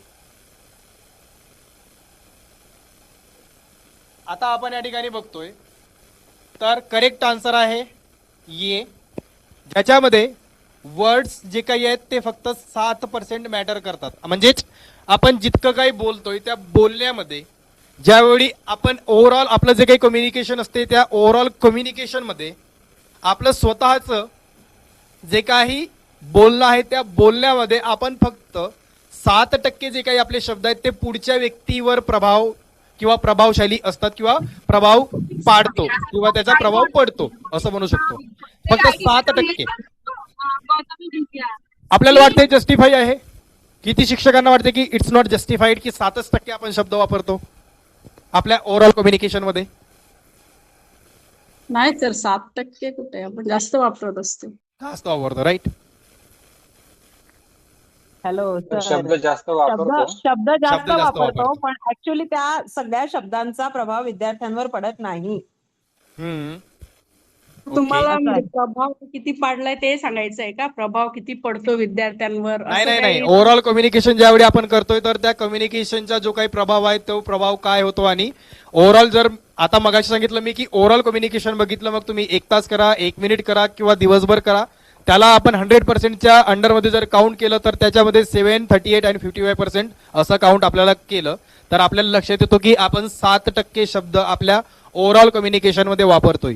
कुणाचं तुम्ही लेक्चर ऐकत असेल तर त्या लेक्चरमध्ये सुद्धा ओव्हरऑल इम्पॅक्ट जर आपण बघितलं त्या कम्युनिकेशनच्या तर त्यामध्ये 7% वर्ड्स आपण ओव्हरऑल त्या कम्युनिकेशनमध्ये वापरतो. म्हणजेच आपण कम्युनिकेशन केल्याच्या नंतर पुढच्या व्यक्तीवर ज्यावेळी आपण पुढच्या व्यक्तीच्या दृष्टीने बघतो तर त्यावेळी त्याच्यासाठी आपले जे काही शब्द आहेत हे फक्त 7% मॅटर करतात. त्याच्यानंतर 38% मध्ये येतो व्हॉइस. व्हॉइस आता हा जो काही आवाज आहे मी मगाशी सांगितलं की व्हॉइस मॉड्युलेशन म्हणजेच आपला जो काही आवाज आहे या आवाजामध्ये काहीतरी फ्रिक्वेन्सी असते आणि ही जी काही फ्रिक्वेन्सी आहे हीच फ्रिक्वेन्सी आपल्याला पुढच्या व्यक्तीला कनेक्ट करण्यासाठी मदत करतो. आपण जितक्या वेगळ्या वेगळ्या पद्धतीने न म्हणता मी या ठिकाणी म्हणू शकतो की आपला जो काही आवाज आहे या आवाजामध्ये जर आपण चढउतार जर ठेवलं तर पुढच्या व्यक्तीच्या अटेन्शन या ठिकाणी आणखी जास्त पद्धतीने आपण ग्रॅब करू शकतो आणि त्याच्यामुळेच आपल्याला भरपूर सारे असे चांगले चांगले जे काही वक्ते असतात हे वक्ते बघा तर बोलत असताना ते थांबतात ज्या ठिकाणी आपल्याला थांबायचे आहे, ज्या ठिकाणी त्यांना एखादी गोष्ट काहीही न बोलता समजावून द्यायची आहे त्या ठिकाणी ते जास्त पॉज घेतील. अशा वेळी आपल्याला लक्षात येतो की त्यांचा जो काही आवाज आहे त्या आवाजामध्ये आपल्याला चढउतार लक्षात येते. तर ही जी काही आहे ही सर्वात जास्त मॅटर करतो. मीन्स 7% जे काही वर्ड्स आहेत हे वर्ड्स त्याच्यानंतर त्या वर्ड्सचा उच्चार आपण कसं करतोय आणि कशा पद्धतीने पुढच्या व्यक्तीपर्यंत आपण ते पोहोचवतोय तर त्याची जी काही फ्रिक्वेन्सी आहे म्हणजे वर्ड्सची कमी जास्तपणा आपल्या आवाजामध्ये तो त्या ठिकाणी मॅटर करतो. अँड लास्टमध्ये आहे बॉडी लँग्वेज. आता बॉडी लँग्वेज आपलं जे काही कम्युनिकेशन मध्ये आहे हे बॉडी लँग्वेज सर्वात जास्त आपल्याला बघायला मिळतो 55%. ठीक आहे 55%. याला जस्टिफाय करण्यासाठी एक छोटूसा उदाहरण म्हणजे हाच की ज्यावेळी मुलगा लहान असतो त्यावेळी तुम्ही त्याला कितीही शब्द बोलून सांगा कितीही तुमचा आवाज वर खाली करून सांगा त्याला काहीही फरक पडत नाही. पण तो विद्यार्थी काय करतो तुम्हाला बघतो चालत असताना बघितल्याच्या नंतर तो सुद्धा त्या ठिकाणी काय करतो प्रयत्न करतो. हा पहिला. त्याच्यानंतर ज्यावेळी आपले जे काही विद्यार्थी असतात एखाद्या वेळी आपल्याला आपल्या विद्यार्थ्यांना वर्गामध्ये किंवा वर्गाच्या बाहेर ज्यावेळी प्रार्थनेला आपण विद्यार्थ्यांना उभं करतो आणि ज्यावेळी आपण काहीही न बोलता जर स्टेजवर गेलो चुपचाप उभे जर राहिलो तरीही काहीही न बोलता विद्यार्थी त्या ठिकाणी तुम्हाला बघून बरोबर लाईनमध्ये लागतात. आलेला आहे सर्वांना अशा पद्धतीचा एक्सपिरियन्स. तुम्ही एखाद्या विद्यार्थ्याकडे बघता आणि बघितल्याच्या नंतर त्याची जी काही हावभाव असेल किंवा मस्ती जर करत असेल तो एखाद्या ठिकाणी बसलेला असेल किंवा एखाद्या ठिकाणी वर्गात असेल आणि तुम्ही त्याला बघता आणि बघितल्याच्या नंतर त्याच्याकडे 1 सेकंद किंवा 2 सेकंद त्याऐवजी तुम्ही त्याच्याकडे जर बघत असेल 10-15 सेकंद जर कंटिन्यू बघित राहिले त्याच्यानंतर तर त्याला लक्षात येतो की माझ्याकडे शिक्षकांचं लक्ष आहे मला आता बरोबर व्यवस्थित बसावं लागेल. यावेळी आपण ना शब्द वापरत ना व्हॉइस वापरत आपण काय वापरतो फक्त बॉडी लँग्वेज वापरतो. सो दॅट्स वाय आपण ज्यावेळी विद्यार्थ्यांपुढे जातोय तर सर्वात आधी विद्यार्थी आपल्याला आपल्या बॉडी लँग्वेजने जज करतात आणि विद्यार्थीच नाही तर प्रत्येक व्यक्ती प्रत्येकाला बॉडी लँग्वेजने जज करतो. आणि ज्यावेळी तुम्ही बघा ऑफिसमध्ये सुद्धा जर आपण कलिग्स जर आलो आणि एखाद्या वेळी आपल्यापैकी जर एखादा मॅडम असेल किंवा शिक्षक असेल जर आज रेडी होऊन जर चांगले आले असतील तर आपण त्यांना बघतो आज काय आहे का आपण विचारतो ना डायरेक्ट ते न बोलता किंवा मग आज तुम्ही चांगले दिसत आहे हा एक असू शकतो. त्याच्यानंतर जर मूड जर त्यांचा जर थोडं इकडे तिकडे जर असेल तेही दिसते बॉडी लँग्वेजद्वारे काहीही न बोलता. त्यांच्या मुळानुसार मग आपण काय करतो हर एक थोडं आपण पाय पसरवण्याचा प्रयत्न करतो आणि मग त्यांच्याकडून त्यांचं मूड त्या पद्धतीचे काय हे सुद्धा आपण जाणून घेण्याचा प्रयत्न करतो. तर आपल्याला ओव्हरऑल जर एखाद्या व्यक्तीला जर बघायचं असेल तर आपण त्याची बॉडी लँग्वेज ऑब्झर्व करतोय. आणि अकॉर्डिंग टू लाईक अगर मी या ठिकाणी आणखी एक रूल जर सांगितलं तर 7/11 हा एक रूल आहे. मीन्स 7 म्हणजे हे सेकंद आहेत सेकंद 7 सेकंद आणि हे आहेत 11 फॅक्टर. तर आपण ज्यावेळी एखाद्या व्यक्तीला ज्याला आपण first impression is the last impression म्हणतो ते हे आहे 7/11. 7 सेकंड मध्ये आपण काहीही न विचार करता आपला जो काही माइंड आहे हा बॅक ऑफ द माइंड, म्हणजे आपला माइंड 7 सेकंदामध्ये 11 फॅक्टर, मग त्याच्यामध्ये इकॉनॉमिक येतो, सोशियल येतो, सोशल स्टेटस येतो, एखाद्या व्यक्तीला बघून की ज्या पद्धतीने एखादा व्यक्ती आपल्याला ज्यावेळी दिसतो तर त्यावेळी आपण या 11 भागांवर विचार करतो की याची फायनान्शियल स्टेटस कशी असेल, यांची सोशल कम्युनिटी कशी असेल, यांचा नेटवर्क कसा असेल, हे कशा पद्धतीने बोलत असतील, कशा पद्धतीने राहत असतील, यांचा पहिनावा कशा पद्धतीचा असेल. सो अशा पद्धतीने 11 फॅक्टर्सवर आपण या ठिकाणी विचार करतो आणि आपण नाही करत, आपला बॅक ऑफ द माइंड ती प्रोसेस सुरू असते अँड देन वी विल जज टू पीपल, आणि मग आपण काय करतो, लोकांना जज करतो. तर अशा पद्धतीने आपला बॅक ऑफ द माइंड त्या गोष्टी सुरू असतात. अँड ड्युरिंग दॅट टाइम याला म्हणतो आपण first impression is the last impression, आणि हा इम्प्रेशन विद्यार्थ्यांवर प्रत्येक दिवशी पडतो, प्रत्येक वेळेला ज्यावेळी आपण वर्गात जातो, वर्गाच्या बाहेर निघतो त्यावेळी. जर आपली स्वतःची बॉडी लँग्वेज जर पॉझिटिव्ह असेल, स्वतःची बॉडी लँग्वेज जर चांगली असेल, तर तुमचा वर्ग, त्यावेळीचा वर्ग बघा किंवा त्या तासाचा वर्ग बघा, हा वन ऑफ द बेस्ट वर्ग तुमचा असतो. कारण का? कारण त्यावेळी तुमची जी काही बॉडी लँग्वेज आहे ही बॉडी लँग्वेज पॉवर, एनर्जेटिक आणि कॉन्फिडंट बॉडी लँग्वेज असते. मग यासाठी आपल्याला गुगलवर वगैरे तुम्ही जर बघितलं तर कोणकोणत्या पद्धतीच्या पॉवर पोझिशन असतात, त्या पॉवर पोझिशन आपल्याला माहिती असणे गरजेचे आहेत. समटाइम्स होऊ शकते की मी वर्गात जातोय, पण वर्गात गेल्याच्या नंतर, सर मला स्क्रीन दिसत नाही मॅडम, स्क्रीनमध्ये सध्या आता फक्त काही पॉइंट्स आपण लिहिलेले आहेत, तर तितके महत्वाचे नाही आहेत, महत्वाचे आहेत पण सध्या तरी थोडंसं झूम वगैरे तुम्ही करू शकता. तुमच्या फोनवर जी स्क्रीन दिसते त्याला झूम करा, तिच्यामध्ये सुद्धा तुम्हाला हे दिसतील यामध्ये. तर याच्यामध्ये हेच महत्वाचं सांगायचं होतं की आपण ज्यावेळी वर्गामध्ये जातो तर वर्गामध्ये गेल्याच्या नंतर सर्वात आधी विद्यार्थी हा आपल्याला आपल्या बॉडी लँग्वेजद्वारे ओळखतो. आपल्या बॉडी लँग्वेजद्वारे तो स्वतःची त्या ठिकाणी क्विकली जज करतो, आणि क्विकली जज केल्याच्या नंतर तो एक स्वतःचा त्या ठिकाणी माइंडसेट तयार करतो, आणि मग त्याच पद्धतीचा माइंडसेट आपल्याला त्या वेळेपर्यंत त्यासाठी असतो. सो यावेळी आपण जर विद्यार्थ्यांसोबत शैक्षणिक वातावरण निर्माण केलं किंवा आपण स्वतः वर्गामध्ये हसत गेलोय, कॉन्फिडेंटली गेलोय. बघा एखाद्या वेळी की तुम्ही वर्गात ऑफिसमधून काहीतरी एक छोटासा जोक करून वर्गामध्ये जाता, वर्गामध्ये गेल्याच्या नंतर वर्गातील वातावरण हा एकदम बेस्ट असतो. त्यावेळी एखाद्या वेळी की काही न बोलता जर तुम्ही डायरेक्ट वर्गामध्ये येताय, वर्गामध्ये आल्याच्या नंतर तुम्ही हजेरी वगैरे घेता, हजेरी झाली किंवा तुमचं शिकवणं झालं ते शिकवता, बट लर्निंग आउटकम त्यामध्ये असतो पण तितका नसतो. विद्यार्थ्यांना तो वर्ग कदाचित आवडतो किंवा आवडत पण नाही. मग अशा वेळी काही विद्यार्थ्यांना आपल्याला आपण जे काही शिकवलंय ते समजतो, पण काही विद्यार्थ्यांना समजत नाही. मीन्स एकाच वेळी काय होते, तर त्यावेळी आपण ऍज अ टीचर म्हणून we have lots of role and responsibilities, किंवा एक अशी मोठी जिम्मेदारी आपल्या हातामध्ये आहे की आपण एक व्यक्ती जरी असलो तरी एका व्यक्तीद्वारे आपण वेगळ्या वेगळ्या विद्यार्थ्यांवर त्या ठिकाणी परिणाम, त्याचा प्रभाव पडतो. मग अशा वेळी माझी स्वतःची बॉडी लँग्वेज जर डाऊन असेल तर विद्यार्थ्यांपर्यंत मेसेज तो सुद्धा डाऊनच जाईल, आणि माझी जर बॉडी लँग्वेज कॉन्फिडंट असेल, मी त्या ठिकाणी पॉझिटिव्ह असेल, तर विद्यार्थीही त्या ठिकाणी पॉझिटिव्ह त्या ठिकाणी बनेल. आणि या अशा वेगळ्या वेगळ्या ऍक्टिव्हिटीद्वारे म्हणा किंवा वेगवेगळ्या पद्धतीच्या लर्निंग स्टाईल्स जर आपण शिकलोय, आणि त्याच्यामध्ये सर्वात महत्वाचं वर्ड असेल, व्हॉइस असेल, बॉडी लँग्वेज असेल, तर आपली सर्वात जास्त कमांड आपल्याला आपल्या बॉडी लँग्वेजवर असणे गरजेची आहे. कारण आणि बॉडी लँग्वेज हा फक्त विद्यार्थ्यांसाठी नाही, तर तुम्ही इतरही व्यक्तीसोबत ज्यावेळी संवाद साधतात त्यावेळी तो कशा पद्धतीने बोलतोय, खरं बोलतोय, खोटं बोलतोय, त्याचा इंटरेस्ट आहे किंवा इंटरेस्ट नाही, तर ह्या प्रत्येक गोष्टी आपण just because of observing them, त्याला ऑब्झर्व करून, त्याला निरीक्षण करून, आपण त्याची बॉडी लँग्वेज बघून आपण त्या ठिकाणी एक छोटा आपल्यासाठी एक जजमेंट त्या ठिकाणी आपण तयार करू शकतो. सो अशा पद्धतीने बॉडी लँग्वेजचा वापर मेजरली आपल्याला कम्युनिकेशन मध्ये होताना दिसतोय, अँड इट्स युनिव्हर्सल प्रूव्ह की ज्याच्यामध्ये 55% हा कम्युनिकेशन मध्ये येतो. कारण लहान मुलाला जर आपण बघितलं तर लहान मुलगा आपल्याला हा बघूनच नवनवीन गोष्टी, नवनवीन कृती करण्याचा प्रयत्न करतो, आणि आजही आताही आपण भरपूर साऱ्या गोष्टी बघून शिकतोय, ऑब्झर्व करून आपण भरपूर साऱ्या गोष्टी शिकतोय. मग एखादा व्यक्ती कशा पद्धतीने राहतो, एखादा व्यक्ती कशा पद्धतीने व्यवहार करतो, किंवा त्याचे जे काही बोलणं असेल, बोलत असताना तो कशा पद्धतीने बोलतो, ह्या प्रत्येक गोष्टी आपण ऑब्झर्व कळत नकळत ऑब्झर्व करत असतो, आणि मग त्याचा वापर आपण आपल्या दैनंदिन वापरामध्ये जर आपल्याला आवडली एखादी कृती, एखादी शब्द जर आपल्याला आवडला तर आपण त्याचा वापर करतो.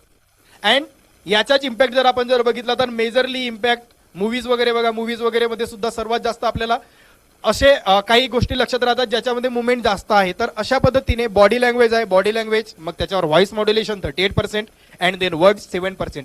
तर अशा पद्धतीने आपल्याला या ठिकाणी हे लक्षात येतो. त्याच्यानंतर 7/11 ज्याला आपण first impression is the last इम्प्रेशनचा रूल म्हणतोय, ज्याच्यामध्ये 7 सेकंदामध्ये आपण 11 पॉइंट्सवर विचार करतो. त्याच्यानंतर पुन्हा एक पॉइंट ज्याच्यामध्ये एक कन्सेप्ट आहे,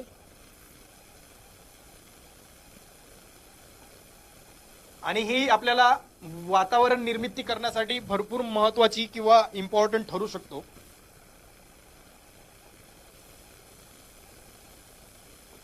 मेक इट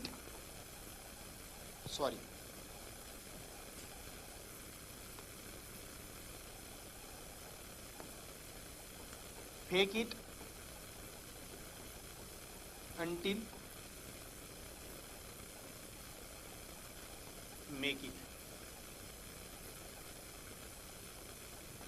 आता fake it until make it म्हणजे काय, तर होऊ शकते एखाद्या वेळी ऍज अ ह्युमन बिंग, आपण ह्युमन बिंग आहोत आणि ह्युमन बिंग असल्यामुळे आपण एखाद्या वेळी हॅपी राहू शकतो, एखाद्या वेळी सॅड पण राहू शकतो. But we have major role and responsibilities as a teacher. तर मग अशा आपल्याला ती सुद्धा रिस्पॉन्सिबिलिटी त्या ठिकाणी आपल्याला पुढे घेऊन जावंच लागते. मग अशा वेळी आपण काय करू शकतो, ड्युरिंग दॅट टाइम आपण ही कन्सेप्ट वापरू शकतो, fake it until make it. म्हणजेच काय, तर एखाद्या वेळी वर्गात जाताना मे बी होऊ शकते आपण सॅड असेल किंवा डिस्गस्ट, म्हणजेच काय, तर कदाचित आपला आज मन नाही आहे शिकवायचं म्हणा किंवा इतर, बट शिकवावं तर लागेल विद्यार्थ्यांना, कारण शिकवावं लागेल. सोबतच तो जो काही सिलेबस आहे सिलेबस सुद्धा आपल्याला कंप्लीट करायचा आहे. मग ड्युरिंग दॅट टाइम आपण काय करू शकतो, fake it until make it he concept आपल्याला स्वतःवर वापरायची आहे, ज्याच्यामध्ये तुम्हाला फक्त या ठिकाणी 3 ते 5 मिनिटापर्यंत स्वतःला सांगायचं आहे की आय एम सो हॅपी. आणि जितक्या काही पॉझिटिव्ह गोष्टी तुमच्या जीवनात घडलेल्या असतील त्या पॉझिटिव्ह गोष्टींविषयी आपल्याला विचार करायचा आहे. All positive things you have to think. जितक्या काही पॉझिटिव्ह गोष्टी झालेल्या असतील तितक्या बघा. आणि जेव्हा तुम्ही सॅड असताना तर त्यावेळी किंवा आपण as a human Bing sad असतो त्यावेळी आपल्याला 100 असे कारण भेटतील की आपण दुःखी का आहोत. 100 असे कारण भेटतील आणि ते भेटतात. तुम्ही एका गोष्टीपासून दुःखी व्हा. आता सांगा स्वतःला, मी दुःखी आहे, मी दुःखी आहे, मी दुःखी आहे. मग दुःखी का आहे, मग तुम्हाला तो एक एक गोष्ट सांगतो की तुमच्याजवळ ही वस्तू नाही, तुमच्याजवळ ही गोष्ट नाही, तुमच्याजवळ ही गोष्ट असायला पाहिजे होती, ही झालं. मग कार, गाडी, बंगला, घर, ह्या त्या. तर प्रत्येक गोष्टी तुम्हाला त्या ठिकाणी काय येतात, एकावर एक एकावर एक एकावर एक तुमच्या लक्षात येतात. आणि या गोष्टींमुळे काय होतो, एक दडपण निर्माण होते. दडपण निर्माण झाला की मग आपण दुःखी होतो. दुःखी का होतो, कारण आपल्या जवळ नाहीत, राईट. मग याच वेळी आता आपण काय केलंय, तर दिस इज लाईक की एनर्जी. ओके, म्हणजे ही काय आहे, एक प्रकारची एनर्जी आहे. You are thinking about sad things. ठीक आहे, तुम्ही सॅड आहे, दुःखी आहे. दुःखी का आहे याचे तुम्हाला 100 कारण भेटतील. मग 100 कारण ते काय होतात, तुमच्याकडे अट्रॅक्ट होतात. याचा अट्रॅक्ट झाल्याच्या नंतर याचा परिणाम काय होतो, हे अट्रॅक्ट झालं. अट्रॅक्ट झाल्याच्या नंतर आणखी तुमचं जे काही इमोशन आहे ते इमोशन एकदम स्ट्रॉंग होते. ठीक आहे, हे इमोशन आणखी स्ट्रॉंग झालं, sad emotion. Sad emotion strong झालं की याचा परिणाम कुठं होतो, तुमच्या बॉडी लँग्वेजवर. मग तुम्ही कितीही हसण्याचा प्रयत्न करा, नाही हसू शकत. तुम्ही कितीही जोक्स बघण्याचा प्रयत्न करा, नाही हसू शकत. हास्य चित्र बघा, काही फरक पडणार नाही. मग अशा वेळी आपल्याला काय चेंज करावं लागेल, समटाइम्स कधी कधी आपल्याला माइंडला आपल्याला इन्स्ट्रक्शन द्यावे लागतात थ्रू ऍक्ट. ओके, 2 पद्धतीने आपण करू शकतो. एक तर ऍक्ट आहे, दुसरा आहे थिंक. ओके, एक तर ऍक्ट आहे आणि दुसरा आहे थिंक. तर एखादी गोष्ट आपल्याला जर करायची असेल, म्हणजे मला जर हॅप्पी राहायचं असेल तर मी 2 पद्धतीने करू शकतो. एक तर मी हॅप्पी आहे हे दाखवू शकतो. दुसरं, मी हॅप्पी आहे हे आपल्या मनात विचार करू शकतो. मी मनात जर विचार केला तर तशा पद्धतीची मी कृती करणार आणि कृती केल्याच्या नंतर माझ्या मनामध्ये तो एक भाव येणार. फर्स्ट, ठीक आहे, मनात माझ्या गोष्ट आहे, ती एखादी गोष्ट मनात असेल तर मी कृती करणार आणि तशाच पद्धतीने. सेकंड थिंग, मी एखादी कृती करतोय की हॅप्पी आहे हे दाखवण्याची. प्लीज म्यूट युअर सेल्फ, ज्यांचं माईक अनम्यूट झालेलं आहे त्यांनी. एखादी कृती मी करतोय आणि कृती केल्याच्या नंतर तशा पद्धतीचा भाव माझ्या मनात निर्माण होते. मीन्स दिस इज लाईक की विशियस सायकल. तुम्ही कृती करा तर तसा विचार निर्माण होईल किंवा तसा विचार निर्माण करा तशी कृती तुमच्या हातातून घडेल. सो आपल्याला या ठिकाणी हा एक हॅक आपल्याला माहिती असणे गरजेचं आहे. दिस इज लाईक की लाईफ स्किल हॅक आपण याला म्हणू शकतो थोडक्यामध्ये, ज्याच्यामध्ये आपण काय करतो तर आपण जर हॅप्पी असेल तर आपल्या मनामध्ये तो भाव निर्माण होतो किंवा मनात भाव निर्माण झालेला आहे तर आपण हॅप्पी दिसतो. सो यावेळी fake it until make it मध्ये आपण या ठिकाणी काय करतो तर या ठिकाणी आपण काय करतो तर या ठिकाणी आपण ऍक्ट करतो. आणि ऍक्ट केव्हापर्यंत करत असतो जेव्हापर्यंत आपल्याला आपल्या मनामध्ये तो भाव निर्माण होत नाही.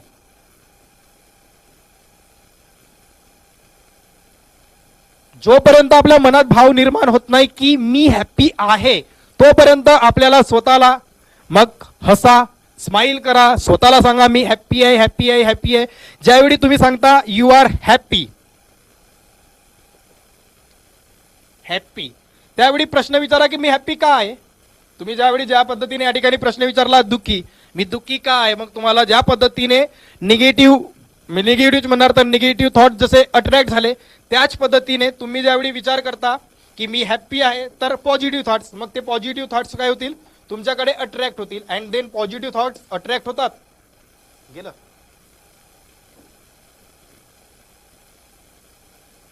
ओके गायब. तर आपण इथपर्यंत होतो की until make it until fake it त्याच्यामध्ये आपण बघत होतो.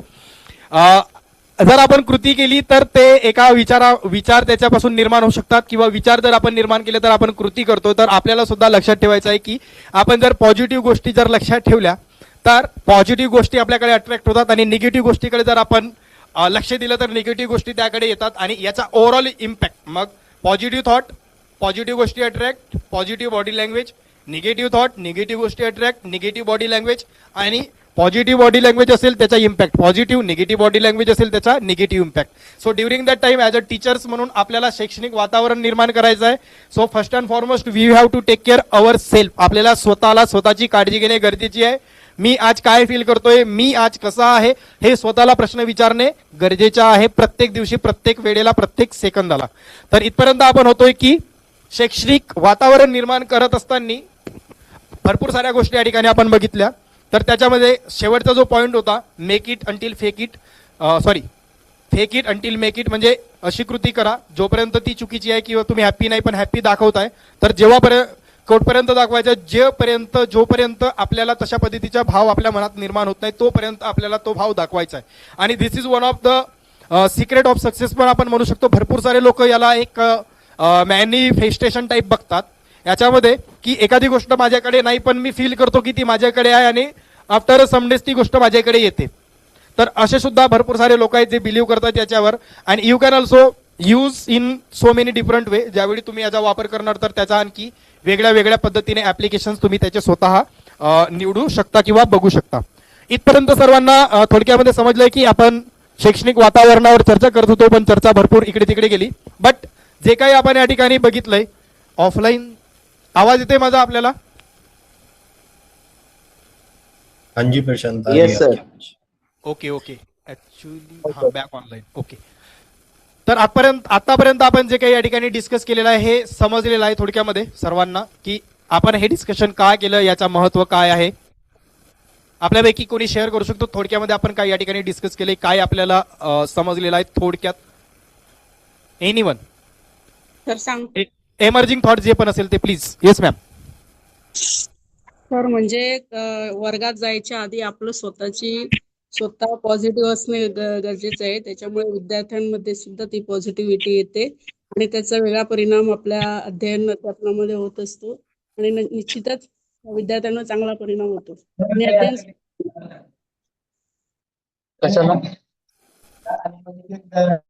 Again anyone? सर बोलो. Thank you ma'am. जी सर बोला. As you think so. Sir आवाज गेला.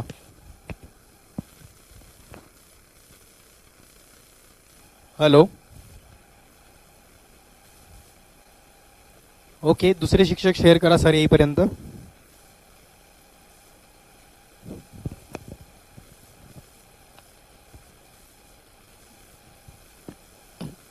पुढे जायचं की कोणाला शेअर करायचं आहे आणखी? सर ऐकलं का? कोणी कोणी नोट केलेलं आहे? बुक मध्ये कोणी कोणी नोट केलेलं आहे? काय सर? आता आपण जे काही बघितलं जे की डायरेक्टली एका वेळेला निघून गेलेलं आहे, तर कोणी कोणी नोट केलंय ते जे आतापर्यंत आपण बघितलेलं आहे. ओके, चंदर सर यांचं येस मेसेज आहे. ओके, केलंय सर. छाया मॅमचं सुद्धा आहे yes. Okay, thank you Praveen sir, त्यांचे सुद्धा हँड रेज. बरं, so it is important thing. आणि आतापर्यंत हा जो काही भाग आहे हा भाग बाकी विभागामध्ये या सत्रा दरम्यान घेण्यात आलेला नव्हता, बट इट इज लाईक की फ्लो मध्ये त्या गोष्टी झाल्या. अँड सेकंड थिंग, यामध्ये आपल्याला विभागामध्ये जरी बघितलं तर कर्मचारी जे की आपल्याला एटीसी ऑफिसमध्ये जे बसणारे कर्मचारी आहेत ते सुद्धा प्रत्येक सेशन आपलं अटेंड करतायत बसून. त्याच्यामुळे आणखी वेगळ्या पद्धतीने कसं आपल्याला शिकवता येईल हे सुद्धा या ठिकाणी एक भाग होता. आणि त्याच्यामुळेच आपण या वेगळ्या भागावर सुद्धा चर्चा केली, ज्याच्यामध्ये शैक्षणिक वातावरण निर्माण आपण कसं करू शकतो त्यासाठी आपण चर्चा केलेली होती. त्याच्यावर आपण बघितलं की self management, self care, self aware ह्या गोष्टी त्या ठिकाणी आपण स्वतः समजल्या आणि मग पुढे गेलो. So it is one of the thing की बेस्ट थिंग आय थिंक. तर आपण पुढे जाऊया आणि पुढे आपण बघणार तर माझी शाळा माझ्या स्वाभिमान या उपक्रमाअंतर्गत आपल्याला विद्यार्थ्यांचं स्पीकर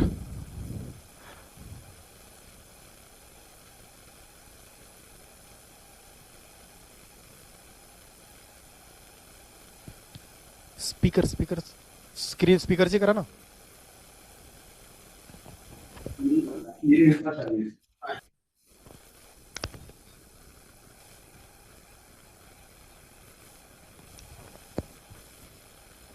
स्पीकर करा, स्पीकर. ओके, तर आता आपण या ठिकाणी बघणार आहे की हा जो काही आपल्याला या ठिकाणी टेस्टिंग टूल दिसत आहे, ऑलमोस्ट आय थिंक सर्व जे काही नवीन शिक्षकांना सोडून आपण जर बघितलं तर सर्व शिक्षकांनी या टेस्टिंग टूलचा वापर या ठिकाणी केलेला सुद्धा आहे. तर या ठिकाणी याविषयीची माहिती आपण या ठिकाणी बघूया. आणि यामध्ये कुठलीही कोणत्याही पद्धतीची अडचण ज्यावेळी शेअर करणार त्यावेळी जर येत असेल तर प्लीज कृपया सर्वांनी तशा पद्धतीने प्रश्न त्याच वेळेला विचारा. तर या ठिकाणी आपण बघतोय तर भाषेची जे काही मूल्यांकन आहे ते भाषेचे मूल्यांकन करत असताना आपण विद्यार्थ्यांचे कोणकोणते कौशल्य या ठिकाणी चेक करतोय. तर जसं की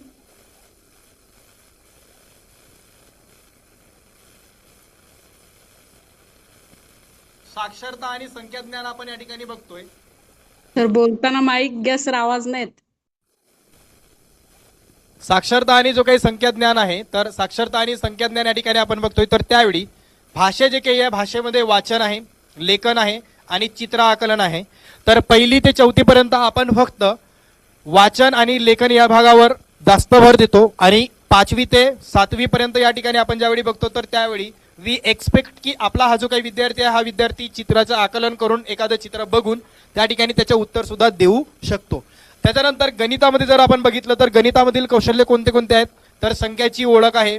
मग 1 अंकी संख्या, 2 अंकी संख्या आपण कुठं पहिल्या वर्गात आणि दुसऱ्या वर्गात चेक करतो. 2 अंकी संख्या, 3 अंकी संख्या तिसरी आणि चौथीसाठी बघतो. सेम याही वर्गामध्ये 2 अंकी संख्या आणि 3 अंकी संख्या याची पक्की ओळख विद्यार्थ्यांना आहे की नाही.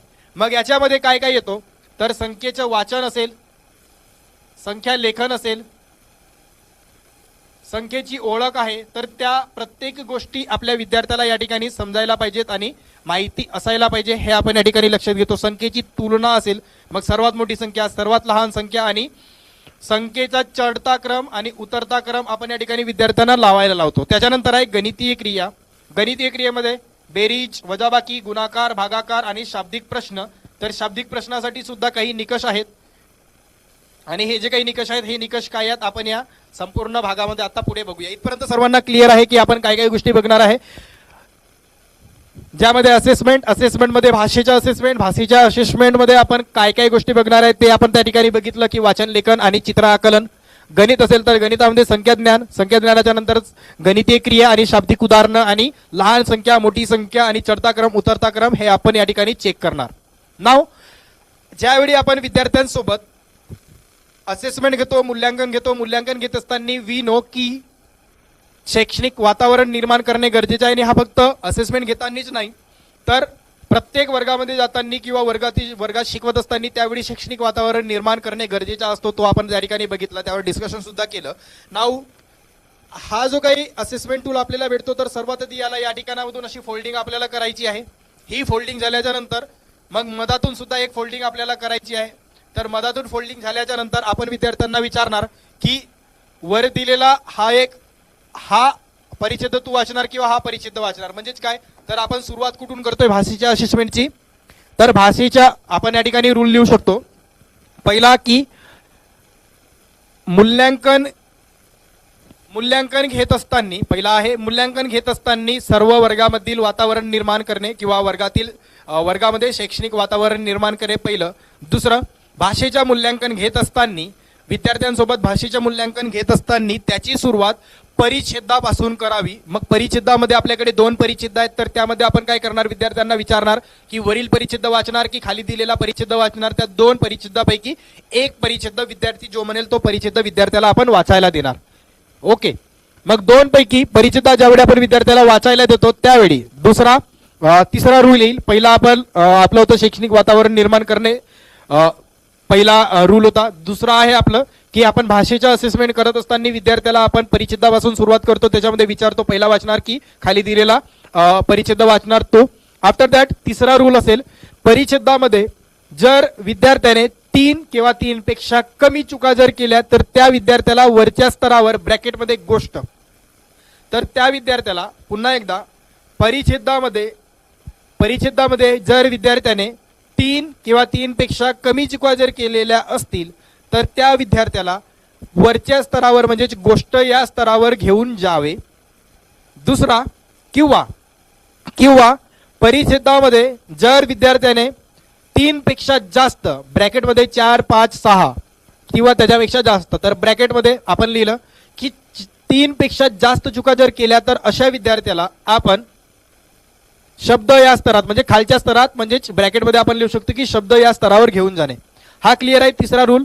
तिसऱ्या रूल मध्ये आपण काय बघितलं, आता या ठिकाणी एक विद्यार्थ्याचं नाव घेऊ की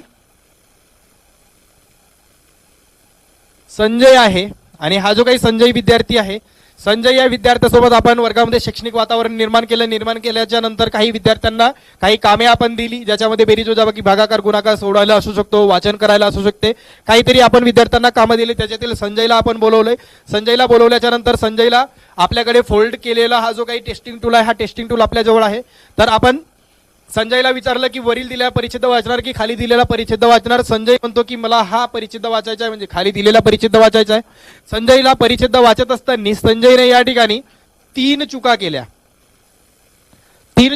आता 3 चुका केल्या परिच्छेदामध्ये 3 चुका केल्याच्या नंतर संजयला आपण काय करणार, कुठे घेऊन जाणार, ऍज पर रूल गोष्ट गोष्ट या स्तरात, शब्दामध्ये नाही नेणार. 3 चुका जर केल्यात म्हणजे 3 चुका, हे जास्तीत जास्त 3 चुका मी सांगितल्या की 3 चुका मग या ठिकाणी 1 पण असू शकते, 2 पण असू शकते किंवा 3 असू शकते.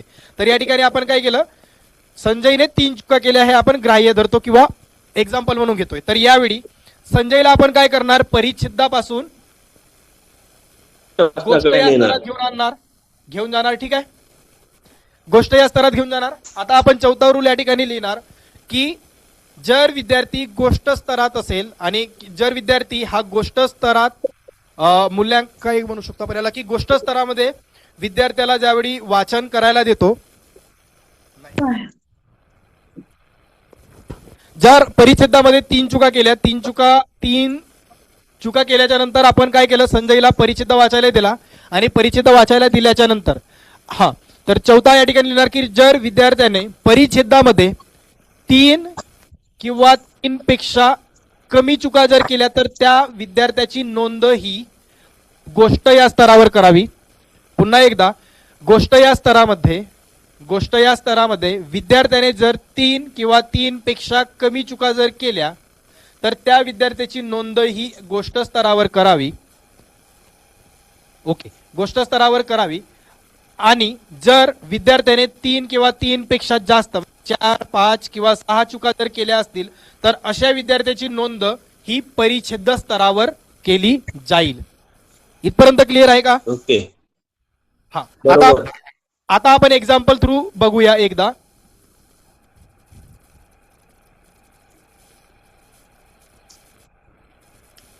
आपल्याकडे संजय हा विद्यार्थी होता. संजयने काय केलं या ठिकाणी परिच्छेद वाचायला दिला आणि जास्तीत जास्त संजयने 3 चुका केल्या. 3 चुका केल्यामुळे संजयला आपण गोष्ट स्तरावर घेऊन गेलो. गोष्ट स्तरावर घेऊन गेल्याच्या नंतर त्याने मोठं या शब्दाला मोठंच वाचलं, त्याच्यानंतर पुस्तक या शब्दाला पुस्तकच वाचलंय, त्याच्यानंतर तोला फक्त त्याने त वाचलंय आणि खूपला त्याने खपच वाचलंय. तर अशा पद्धतीने या ठिकाणी संजयने 4 आणि 4 पेक्षा जास्त चुका केल्या. म्हणजे आपण ग्राह्य धरण्यासाठी 4 पेक्षा जास्त चुका म्हणतो, सॉरी 3 पेक्षा जास्त. ठीक आहे, म्हणजे 4 असेल, 5 असेल, 6 असेल, 7 असेल, तर 3 पेक्षा जास्त म्हणजे या ठिकाणी 4 चुका संजयने या ठिकाणी केल्यात. 4 चुका केल्या आणि 4 चुका केल्यामुळे या ठिकाणी संजयची जी काही नोंद आहे किंवा स्तराची नोंद ती आपण काय करणार? परिच्छेद. ठीक आहे. त्याच्यानंतर दुसरी विद्यार्थिनी आहे राणी. राणी ही जी काही विद्यार्थिनी आहे, राणी या विद्यार्थिनीला आपण परिच्छेद वाचायला दिला. परिच्छेदामध्ये तिने 2 चुका केल्या. आपण तिला वरच्या स्तरात घेऊन जाणार की खालच्या स्तरात?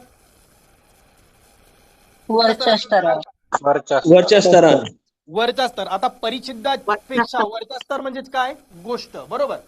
मग गोष्ट या स्तरामध्ये आपला रूल काय म्हणतो? जर विद्यार्थिनीने किंवा विद्यार्थ्याने 3 किंवा 3 पेक्षा कमी जर चुका केल्या असतील तर त्या विद्यार्थ्याची नोंद आपण गोष्ट स्तरात करणार आणि 3 पेक्षा जास्त चुका जर केल्या असतील तर त्या विद्यार्थ्याची नोंद आपण काय करतो? परिच्छेदामध्ये करतो. आता या ठिकाणी राणीने काय केलं? राणीने फक्त 2 चुका केल्या परिच्छेद वाचताना, सॉरी गोष्ट वाचताना राणीने 2 चुका केल्या. तर आता राणीची नोंद भाषा या स्तरामध्ये कुठं करणार आपण? गोष्ट या स्तरावर राणी आहे. ठीक आहे, इथपर्यंत समजलं आपल्याला. आता आपण जाणार तिसरा विद्यार्थी कोमल आहे. कोमल. तर कोमल या विद्यार्थ्याने काय केलं? परिच्छेद आपण याला वाचायला दिला. परिच्छेदामध्ये कोमलने 5 चुका केल्या. आता 5 चुका केल्याच्या नंतर आपण काय करतो? त्याला वरच्या स्तरावर घेणार की खालच्या स्तरावर घेऊन जाणार? शब्दस्तर. खालच्या स्तर. Right. म्हणजे आता परिच्छेदापेक्षा खाली असणारा स्तर आपण त्याला काय म्हणतो? कुठला स्तर आहे तो? शब्दस्तर. राईट. आता आपण जाणार कोमल. कोमलला सुरुवातीला आपण दिलं होतं परिच्छेद वाचायला.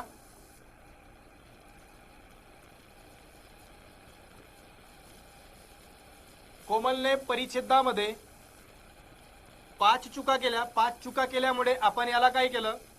वरचा स्तर म्हणजे कुठला स्तर येतो त्या ठिकाणी परिच्छेदाच्या नंतर? गोष्ट.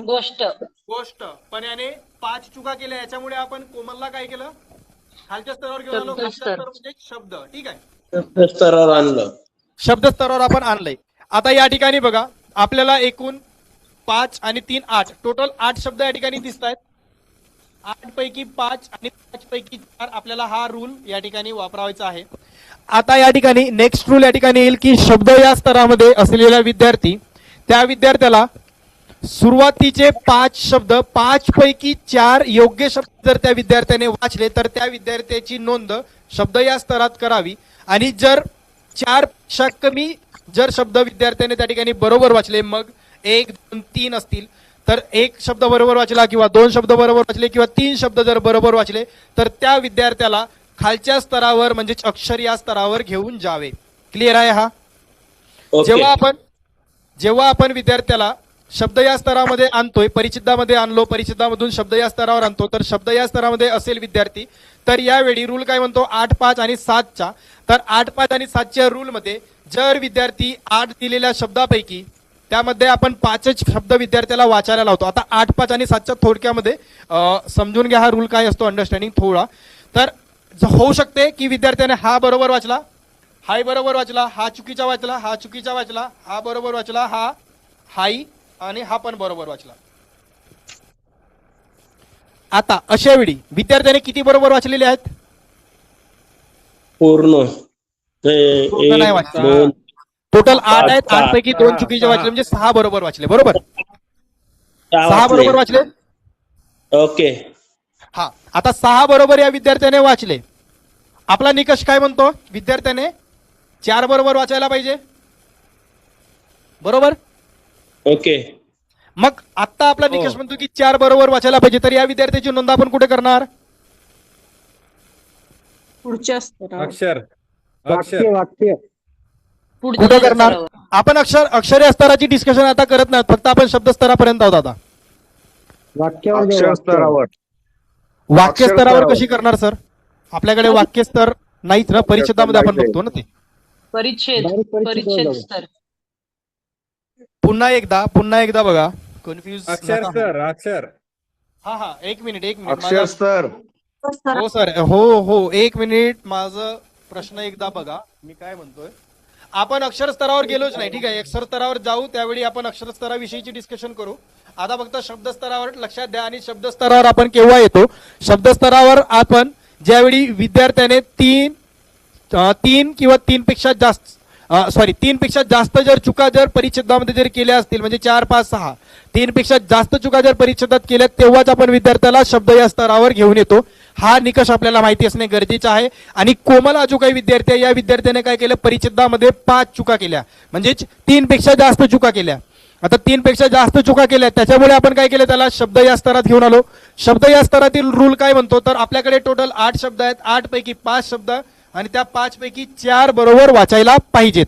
मग याच्यामध्ये मी म्हटलं की हा बरोबर वाचलाय, हा बरोबर वाचला, हा चुकीचा वाचला, हाही चुकीचा वाचला, हाही चुकीचा वाचला, हा बरोबर आहे, हा बरोबर आहे आणि हा बरोबर आहे. ओके. आता अशा वेळी आपण काय करतो? तर किती बरोबर वाचले याने आणि किती चुकीचे वाचले कोमलने? बघा, स्क्रीनवर दिसतो आपल्या. 5 बरोबर 3 चुकीचे. 6-2. 5 बरोबर आणि 3 चुकीचे, बरोबर. नाव अशा वेळी कोमलची जी काही स्तराची नोंदणी आहे, आपण ती शब्द या स्तरावर करणार का? नाही. का? कारण की तिने 5 बरोबर वाचलेले आहेत, 3 चुकलेले आहेत. 5 मधले राईट, 5 मध्ये 3 चुकीचे वाचलेले. बरोबर. आता जर कोमलने याला 1 नंबर, 2, 3, 4, 5, 6, 7 आणि 8 अशा पद्धतीने वाचले, म्हणजे पहिला बरोबर वाचला कोमलने, दुसरा बरोबर वाचला, तिसरा चुकीचा वाचला, चौथा चुकीचा वाचला, 5वा चुकीचा वाचला, 6वा बरोबर वाचला, 7वा आणि 8वा हा बरोबर वाचलेला आहे. सो अशा वेळी आपल्याला काय करायचे? सुरुवातीचे 5 शब्द आपल्याला पकडायचे आहेत. सुरुवातीचे 5 शब्द आपण पकडतो आणि 5 शब्द, त्या 5 पैकी जर 4 बरोबर वाचले असतील, त्या 5 पैकी 4 जर बरोबर वाचले असतील, तरच आपण त्या विद्यार्थ्याची नोंद शब्द या स्तरात करणार. अदरवाईज त्याला आपण कुठे घेऊन जाऊ? अक्षर या स्तरावर. इतकं क्लिअर आहे? 8 पैकी 5 आपण शब्द देतो, त्यावेळी सुरुवातीचे 5 विद्यार्थी ज्यावेळी वाचन करतो, त्यावेळी त्याचे सुरुवातीचे 5 वाचलेले शब्द, त्या शब्दापैकी 4 शब्द बरोबर असायला पाहिजेत. जर 4 शब्द त्या विद्यार्थ्याचे बरोबर असतील, तर त्या विद्यार्थ्याची नोंद शब्द या स्तरात करावी. आणि त्यावेळी आपल्याला हे नाही समजायचं आहे की आता याने 4 किंवा पूर्णच्या पूर्ण शब्द बरोबर वाचले असतील. एखाद्या वेळी होऊ शकते की एखाद्या विद्यार्थ्याने 8ही शब्द बरोबर वाचले, मग आपण त्या विद्यार्थ्याला परिच्छेद वाचायला देणार, तर असं करायचं नाही. त्या विद्यार्थ्याची नोंद आपल्याला त्याच स्तरात करायची, ज्या स्तरात आपल्याला करायला पाहिजे. नाव जी बोला. हॅलो. ओके. त्यानंतर आपण बघणार शब्द या स्तरावरून. आता कोमलने किती चुका केल्या या ठिकाणी? पहिले 5 आपण जर या ठिकाणी बघितलं, तर पहिल्या 5 मध्ये कोमलद्वारे केलेल्या चुका आपल्याला लक्षात येतात. हा बरोबर आहे, हाही बरोबर आहे, 1. त्याच्यानंतर हा चुकीचा वाचला होता 2 आणि 3.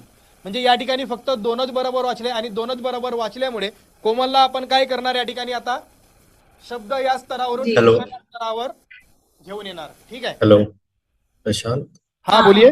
आपकी आवाज स्लो हो रही है, मतलब वॉइस धीरे आ रही है। हेलो सर, माइक पास में रखिए। प्रशांत सर, बोला सर। सर आपण मुलांना 8 पैकी चॉईसेस देतो सुरुवातीला, हाँ। की तुला जे शब्द वाचता येतात बोट ठेवून त्या ठिकाणी वाचून दाखव. हम्म, त्याने जर सुरुवातीला म्हणजे आपण 1 2 3 असं या पद्धतीने न सांगता आपण मागच्या सांगणार वेळेस नाही, सर. जसं केलंय की आपण 8 शब्द आहेत आपण सांगणार नाही, त्याला आपण हे सांगणार ना सर की यातले तुला जे येतात ते वाचून दाखव. बरोबर बरोबर बरोबर. मग त्याने जर सिरियली 5 पैकी 4 वाचले तर त्या ठिकाणी म्हणजे मुलांचा तो स्तर निश्चित होईल, हा. नाहीतर तो त्या मागच्या स्तरावर चालला जाईल. एक्झॅक्टली या बरोबर. ठिकाणी होऊ शकते की विद्यार्थी म्हणजे हा पहिले वाचतो. मुलांना आपल्याला चॉईस द्यायची आहे सर, मुलाला चॉईस द्यायची आहे आपल्याला, पहिल्यापासून वाच असं न सांगता त्याला चॉईस द्यायची आहे. हा ते 8 शब्दांपैकी 8 शब्दांपैकी जे तो वाचू शकतो तसे शब्द द्यायचे पसंतीचे.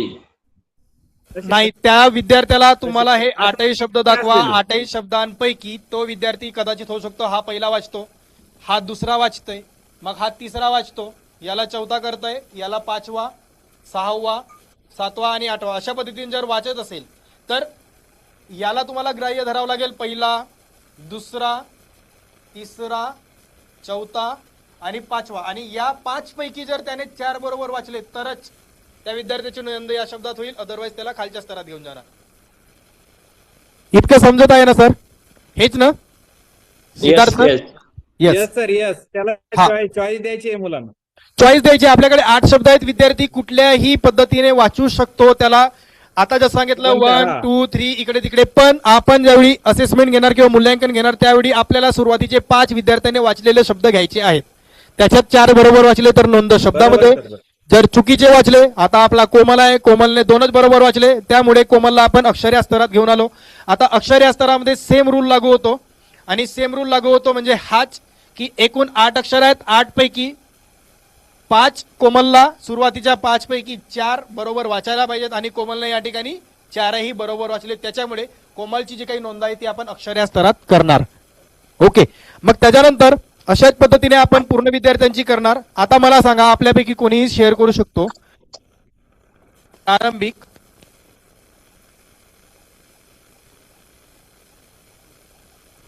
रितेश हा जो काही विद्यार्थी आहे, तर रितेश या विद्यार्थ्याची नोंद आपण प्रारंभिक मध्ये केली.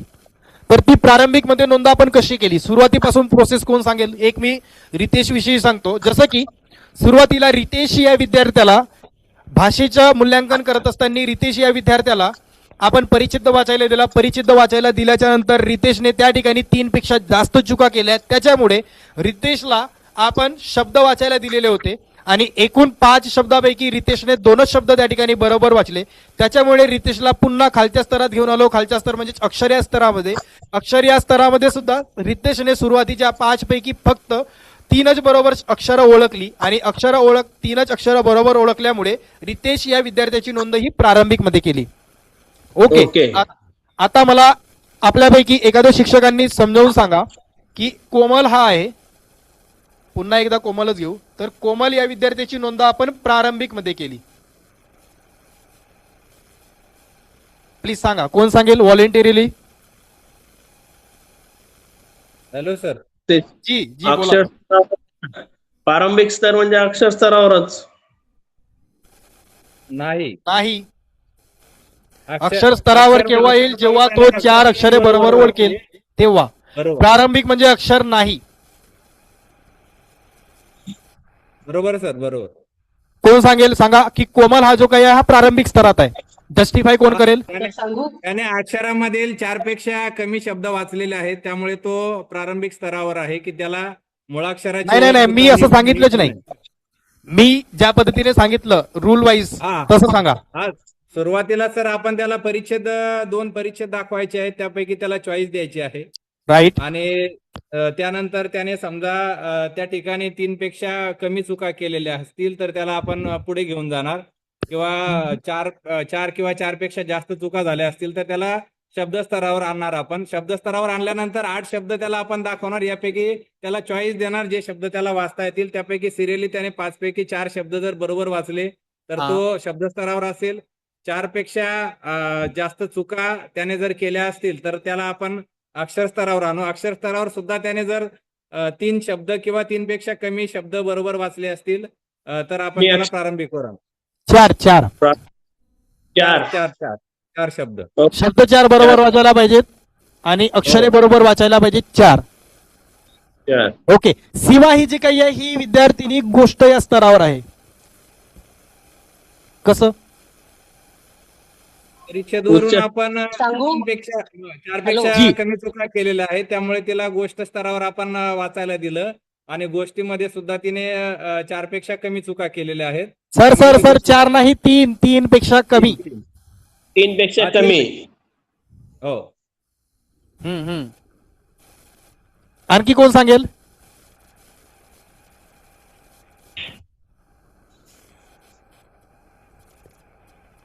लास्ट रिस्पॉन्स कोण सांगेल? ही सीमाला गोष्ट या स्तरात कशा घेऊन गेलो आपण? Hello sir. जी मॅम. पहिले तिला परिच्छेद वाचायला दिला होता ना आपण. आपल्याकडे बोला. हॅलो. हा सर, आपल्याकडे टूल्स अवेलेबल असणार आहेत. सर्वप्रथम आपण त्या टूल्सचा वापर करून वर्गामध्ये शैक्षणिक वातावरण निर्मिती करणार. त्याच्यानंतर त्या टूल्सच्या सहाय्याने आपल्याकडे 2 परिच्छेदपैकी कुठला एक परिच्छेद तिला सांगणार तुला कोणता ऐच्छिक आहे. तू तो एक परिच्छेद घेणार, ती वाचणार. जर त्या परिच्छेदामध्ये तिनं 3 पेक्षा कमी चुका केला तर तिला गोष्टी स्तरावर न्यायचंय, आणि जर तिनं 3 पेक्षा जास्त चुका केल्या असतील तर तिला शब्द स्तरावर घेऊन जायचं आहे. बरं.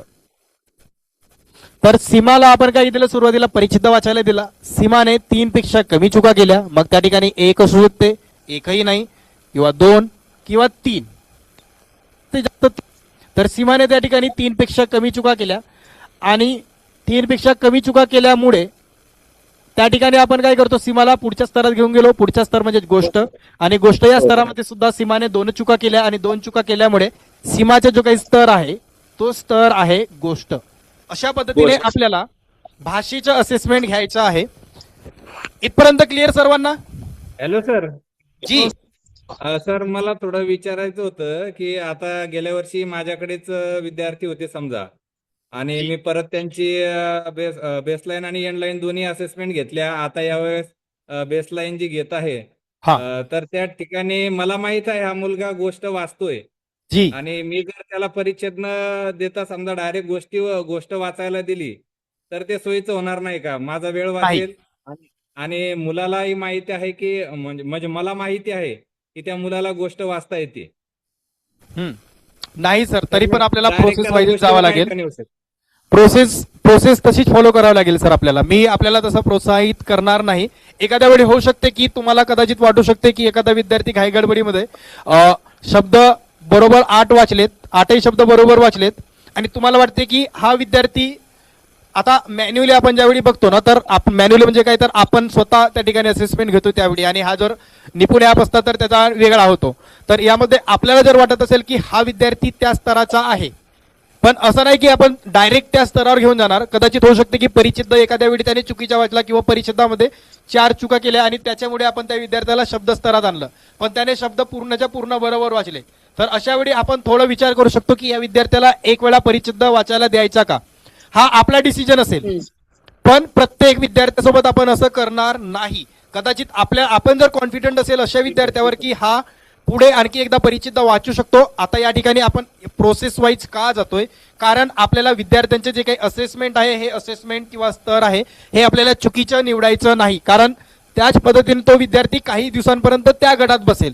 मग एखाद्या वेळी जर कदाचित आपल्या हाताने मे बी होणार, किंवा कळत न कळत जर एखाद्या विद्यार्थ्याचा जो स्तर आहे हा जर चुकीचा झाला, तर तो विद्यार्थी चुकीच्या गटात काही दिवसापर्यंत त्या ठिकाणी असेल. तर अशा वेळी आपल्याला प्रोसेस वाईजच फॉलो करायचे आणि प्रोसेसनुसारच जायचं आहे सर. मी आपल्याला तसं एनकरेज करणार नाही की तुम्ही डायरेक्टली गोष्ट या स्तरावर जा. ठीक आहे, थँक्यू सर. जी, okay, thank you so much sir. प्रश्न होता, नमुना आपल्याला चार मागे नमुने दिले होते, त्यामुळे त्यापैकी आपण एकच नमुना वापरायचा आहे, 1 2 3 4. नाही सर, आपल्याला 4 नमुने असतील तर 1 2 3 4 अशा पद्धतीने आपण काय करतो? पहिला विद्यार्थी नमुना 1, दुसरा विद्यार्थी नमुना 2, अशा पद्धतीने आपण वापरतो. तर जितके आपल्याकडे नमुने आहेत त्यांचा वापर आपण करू शकतो. ओके, ठीक आहे, थँक्यू. नाव आता बघा, आपण काय केलं? साक्षरतेमध्ये आपण बघितलं साक्षरता, ज्याच्यामध्ये पहिला आहे वाचन आहे. वाचन बघितलं आपण की विद्यार्थ्याला वाचता येतो किंवा नाही. आता आपण बघणार लेखन आणि सोबतच चित्र आकलन. नाव लेखनामध्ये आपण या ठिकाणी बघतो तर हा एक चित्र विद्यार्थ्यांना दिलेला असेल, आणि याच्यामध्ये आपण काय करतो तर ग्रेडिंग करतो 0 1 आणि 2. तर अशा पद्धतीची जी काही ग्रेडिंग आहे ही ग्रेडिंग आपल्याला या ठिकाणी करावी लागते. तर या ठिकाणी 3 प्रश्न विद्यार्थ्याला आपल्याला विचारायचे आहेत. चित्रात 2 मुले काय करत आहेत? बॅग घेऊन एक मुलगा कुठे जात आहे? मग या ठिकाणी बाजार असेल, शाळा असेल, जेही उत्तर तो देतोय तो देऊ द्या. त्याच्यानंतर मुलाच्या कुटुंबात कोण कोण आहे हे सुद्धा या ठिकाणी तो उत्तर देत असेल तर अशा वेळी जर तीनही प्रश्नांचे उत्तर जर विद्यार्थ्याने बरोबर दिली तर आपण त्याला 2 मार्क देणार. जर 3 पैकी पहिला असेल, दुसरा असेल आणि तिसरा असेल तर 3 पैकी फक्त 2च प्रश्नाची उत्तरं विद्यार्थ्याने बरोबर दिली तर त्याला 1 मार्क आपण देणार.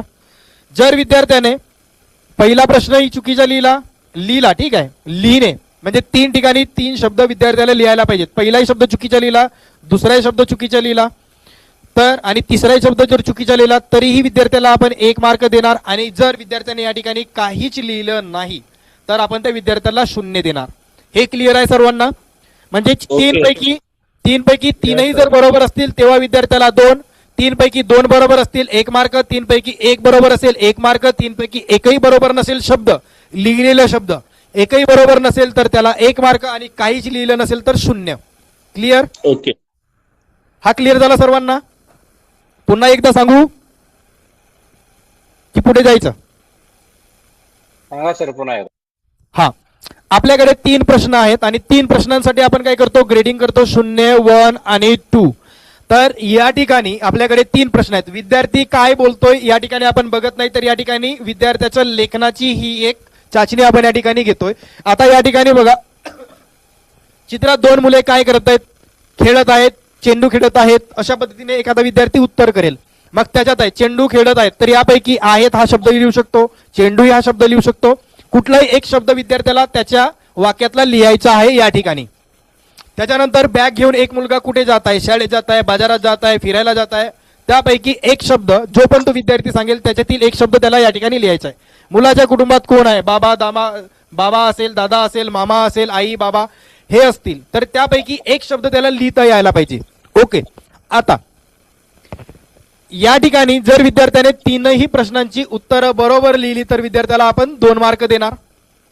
जर विद्यार्थ्याने 2 प्रश्नांची उत्तरं बरोबर लिहिली तर 1 मार्क देणार. जर विद्यार्थ्याने एकाच प्रश्नाचे उत्तर बरोबर लिहिलं तर 1 मार्क देणार आणि काहीच नाही लिहिलं तर 0 देणार. इतकं क्लिअर आहे सर्वांना? ओके.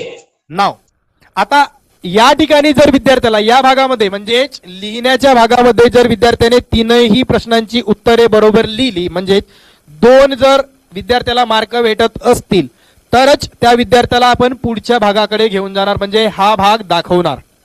इतकं क्लिअर आहे? जर विद्यार्थ्याला या ठिकाणी 3ही प्रश्नाची उत्तर बरोबर लिहिली, 3 शब्द या ठिकाणी विद्यार्थ्याने बरोबर लिहिले, त्याला 2 मार्क मिळाले तरच त्या विद्यार्थ्याला आपण या बाजूला म्हणजे चित्र आकलनाच्या भागाकडे घेऊन जातो. आणि चित्र आकलनामध्ये काय आहे तर वाक्य लिहावे लागतात. या ठिकाणी शब्द आहेत.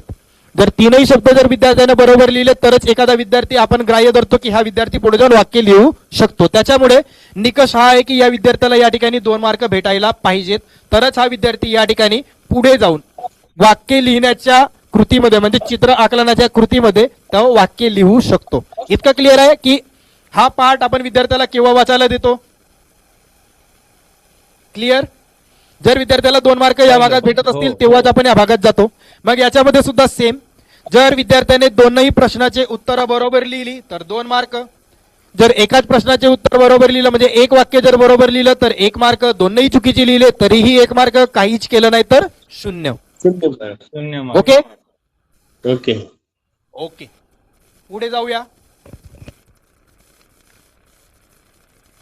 आता आहे गणिताचा नमुना आणि गणिताच्या चाचणीमध्ये या ठिकाणी आपल्याला दिलेला आहे एकूण 8 2 अंकी संख्या आणि 8 3 अंकी संख्या. तर सेम रूल जो की आपण मराठीमध्ये बघितलाय 8 8 पैकी 5 5 पैकी 4. ज्या ठिकाणी सुरुवातीला आपण काय करतो विद्यार्थ्यांना या ठिकाणी तर विद्यार्थ्याला आपण 2 अंकी संख्या वाचायला देतो आणि 2 अंकी संख्या वाचायला दिल्याच्या नंतर आपण ग्राह्य धरतो की 5वी 6वी आणि 7वीतील विद्यार्थी आहेत त्यांना 2 अंकी संख्या वाचता यायला पाहिजे. जर या ठिकाणी 4 सुरुवातीच्या 5 पैकी 4 जर बरोबर वाचले तर त्या विद्यार्थ्याला आपण या ठिकाणी घेऊन येतो आणि या ठिकाणी म्हणजे 3 अंकी संख्येकडे घेऊन येतो. 3 अंकी संख्येमध्ये 5 पैकी 4 जर बरोबर वाचले तर त्या विद्यार्थ्याची नोंद आपण स्तर 3 मध्ये किंवा 3 अंकी संख्येमध्ये त्या विद्यार्थ्याची नोंद आपण करतो. ओके.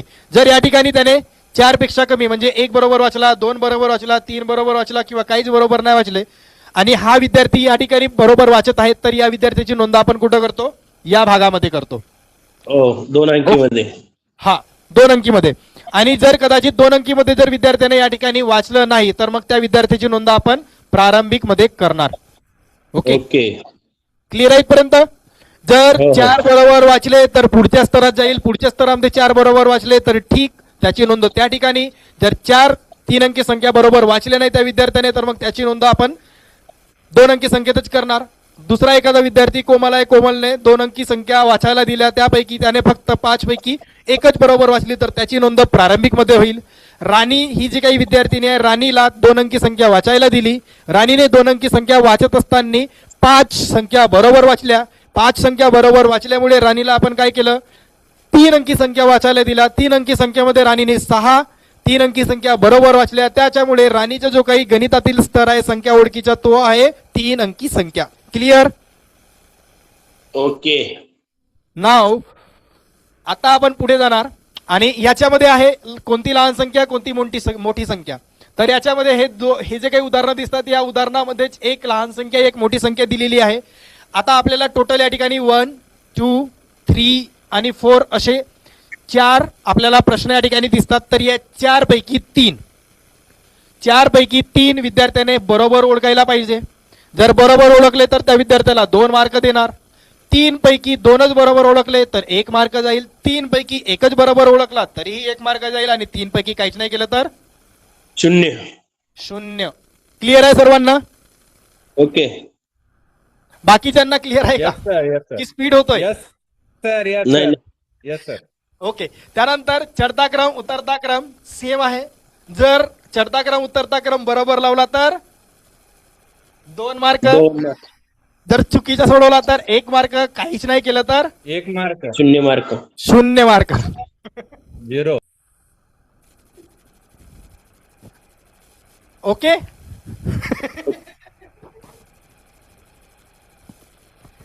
तर फास्ट होते. फास्ट झालं का. 5 घ्या सर, शाळा सुट्टी आता.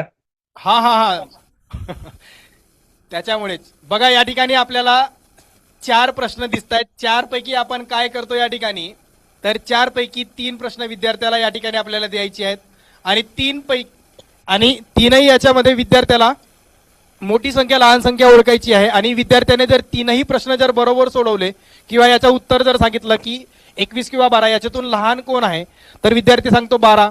मग त्याच्यानंतर लहान कुठली संख्या आहे 84 आणि 78 मध्ये तर 78 हा सांगतो विद्यार्थी. त्याच्यानंतर 53 आणि 39 मध्ये कुठली लहान संख्या आहे तर 39 सांगतो. अशा वेळी विद्यार्थ्याने काय केलं 3ही प्रश्न बरोबर सोडवली म्हणून विद्यार्थ्याला 2 मार्क दिलं. जर विद्यार्थ्याने पहिला दुसरा जर चुकीचा सोडवला आणि 1 बरोबर सोडवला म्हणजे काही तर या ठिकाणी एकच बरोबर सोडवलंय म्हणून आपण विद्यार्थ्याला 1 मार्क देणार. जर 3ही चुकीचे सोडवले तरीही विद्यार्थ्याला आपण 1 मार्क देतो. आणि 2 जरी बरोबर सोडवले असतील या ठिकाणी विद्यार्थ्याने 2ही जरी बरोबर सोडवले तरी विद्यार्थ्याला आपण 1 मार्कच देणार. 3 केव्हा 2 ग्रेडिंग आपण केव्हा देतो जेव्हा विद्यार्थ्याने पूर्ण बरोबर सोडवले असतील तर. म्हणजे 3 उदाहरणं आहेत आणि 3ही उदाहरणांचे उत्तर जर विद्यार्थ्याने बरोबर सोडवले असतील तर विद्यार्थ्याला आपण 2 मार्क देतो. 1 2 मार्क. त्याच्यानंतर पहिला चूक दुसरा चूक तिसराही चूक 1 मार्क. फक्त एकच बरोबर तरीही 1 मार्क किंवा 2च बरोबर असतील तरीही 1 मार्क. आणि काहीच लिहिलेलं नसेल तर मग आपण 0 देतो. हे क्लिअर आहे. लहान संख्या मोठी संख्या आपण सारखंच वापरतोय. ठीक आहे. त्याच्यानंतर आहे चढता क्रम उतरता क्रम. तर चढता क्रम उतरता क्रमामध्ये आपण काय बघतो तर या ठिकाणी काही संख्या दिलेल्या आहेत. तर या ठिकाणी चढता क्रम विद्यार्थ्यांना लावायचा आहे आणि विद्यार्थ्यांनी जर बरोबर सोडवलेलं असेल तर त्या ठिकाणी आपण 2 मार्क देतो. जर चुकीचे सोडवले असेल पण काहीतरी केलेली आहे कृती म्हणून त्याला आपण 1 देतो म्हणजे त्याला प्रयत्न मदतीची गरज आहे. आणि 0 म्हणजे काहीच केलेलं नाही. जर त्याने काहीच कृती जर केलेली नसेल तर या ठिकाणी आपण त्याला 0 देतो. आता क्लिअर झाला हा भाग. ओके. Yes sir. आता या ठिकाणी हा जो काही रूल आहे हा रूल सर्व बेरीज वजाबाकी भागाकार गुणाकारासाठी आपण बघतो. आता या ठिकाणी 3 उदाहरणं दिसत आहेत. 3 पैकी विद्यार्थ्याला 2 उदाहरणं वहीवर लिहायला आपल्याला सांगायचं आहे. 2 उदाहरणं ज्यावेळी विद्यार्थी वहीवर लिहितो लिहिल्याच्या नंतर सारखाच रूल आहे. 2 जर उदाहरणं विद्यार्थ्याने बरोबर सोडवली म्हणजे बेरीज वजाबाकी भागाकार गुणाकाराचे 2 उदाहरणं जर विद्यार्थ्याने बरोबर सोडवली तर त्या विद्यार्थ्याला आपण 2 मार्क देणार. बेरीज वजाबाकी भागाकार गुणाकारामध्ये जर विद्यार्थ्याने एक बरोबर सोडवला आणि एक चुकीचा सोडवला, ठीक आहे, एक बरोबर सोडवला आणि एक चुकीचा जर सोडवला तर त्या विद्यार्थ्याला आपण 1 मार्क देणार. सोबतच जर विद्यार्थ्याने दोनही चुकीचे जर सोडवले तर त्या विद्यार्थ्याला आपण 1 मार्कच देतो. आणि जर विद्यार्थ्याने काहीच कृती केली नाही तर आपण त्याला 0 मार्क देतो. या ठिकाणी समजलंय का? जर कदाचित विद्यार्थ्याने वजाबाकीचे दोनही उदाहरणं जर चुकीचे सोडवले तरी त्या विद्यार्थ्याला आपण किती मार्क देणार? 1च देणार. जर भागाकारामध्ये विद्यार्थ्याने काहीच कृती केली नाही तर त्या विद्यार्थ्याला आपण काय करतो? 0 देतो. आणि दोनही जर उदाहरणं बरोबर असतील तर त्या विद्यार्थ्याला आपण किती मार्क देणार? 2. हा भाग समजला सर्वांना? गणितीय चाचणीमध्ये किंवा गणितीय क्रियेमध्ये आपण कशा पद्धतीने मार्किंग करतो? क्लिअर आहे? पुढे जायचं. ओके. त्याच्यानंतर बघा आपल्याकडे आहे शाब्दिक प्रश्न. तर शाब्दिक प्रश्नामध्ये आपण ग्रेडिंग करत असताना नॉट ऍप्लिकेबल ही एक ग्रेडिंग आहे. त्याच्यानंतर 0, 1 आणि 2 अशा पद्धतीने आपण ग्रेडिंग करतो. तर यावेळी 0 नॉट ऍप्लिकेबल 0, 1 आणि 2. आता नॉट ऍप्लिकेबल कोणाला लागेल? जसं बघा की कोमल आहे.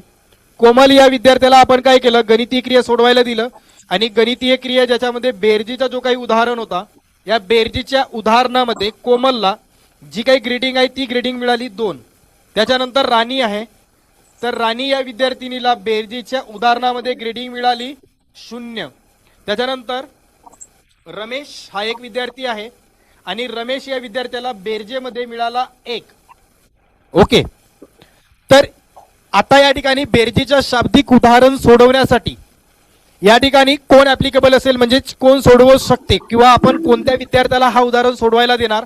तर यामध्ये कोमलला 2 मार्क मिळालेले आहेत म्हणून कोमलला आपण बेरजेच्या शाब्दिक उदाहरण सोडवण्यासाठी देणार. म्हणजेच शाब्दिक उदाहरण जर आपल्याला विद्यार्थ्यांना सोडवायला द्यायचा असेल तर गणितीय क्रियेमध्ये बेरजेची जी काही गणितीय क्रिया होती त्याच्यामध्ये विद्यार्थ्याला 2 मार्क भेटायला पाहिजे, तरच तो विद्यार्थी बेरजेचा शाब्दिक उदाहरण सोडवण्यासाठी ऍप्लिकेबल आहे. इथपर्यंत क्लिअर आहे? ऍप्लिकेबल आहे.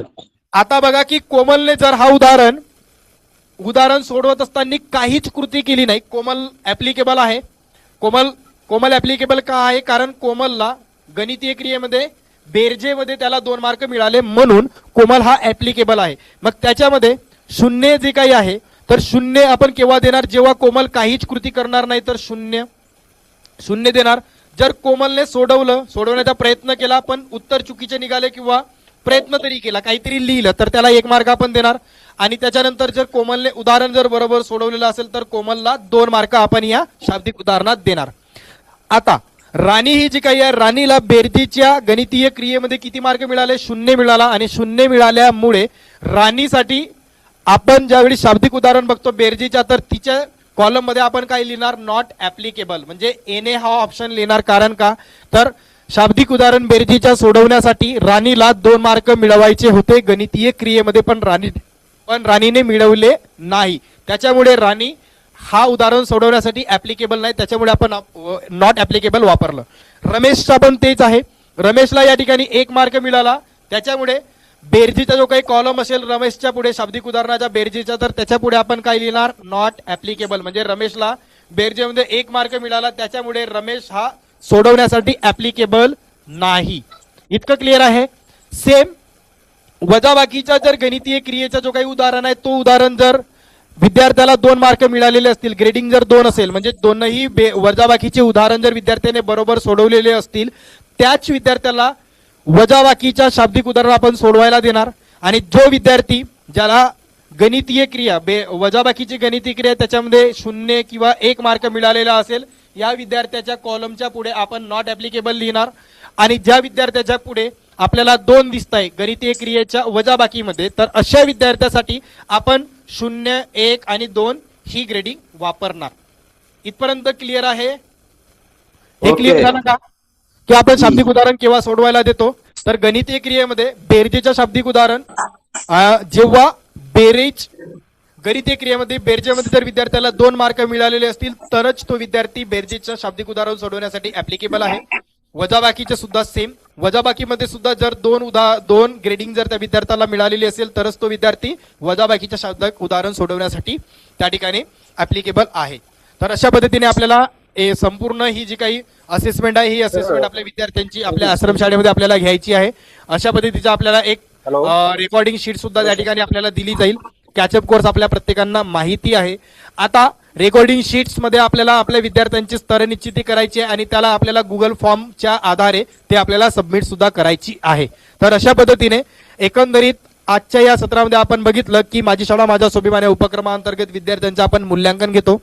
मूल्यांकन घेतल्याच्या नंतर विद्यार्थ्यांची स्तरे निश्चिती करतो. स्तरे निश्चिती केल्याच्या नंतर आपण त्या ठिकाणी ते स्तर निश्चिती आणि रेकॉर्डिंग शीट्स भरल्याच्या नंतर तिला आपल्याला गुगल फॉर्मद्वारे सुद्धा करावं लागेल. आणि एक ऍडिशनल माहिती सुद्धा आपण त्या ठिकाणी बघितली होती, कम्युनिकेशन वगैरे असेल किंवा बाकीच्या ज्या काही गोष्टी आपण त्या ठिकाणी बघितल्यात तर त्या सुद्धा.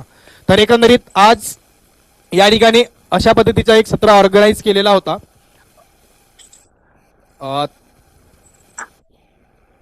कोणाला जर आता आपण जे काही सत्र घेतलंय, हा जो काही सत्र घेतलाय तर या सत्रामध्ये कोणाला काही विचारायचे असेल तर प्लीज विचारू शकता किंवा स्वतःचे अभिप्राय थोड्या प्रमाणामध्ये शेअर करू शकता.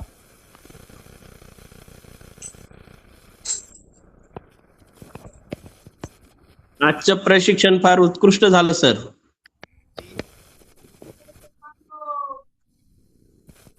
Thank you so much sir. Hello, प्रथम तर सर्वांना गुरुपौर्णिमेच्या हार्दिक शुभेच्छा. मीही जास्त वेळ घेणार नाहीये कारण की शाळा सुटण्याची वेळ ही आलेली आहे. बरोबर आहे, शाळा सुटण्याची वेळ झालेली आहे.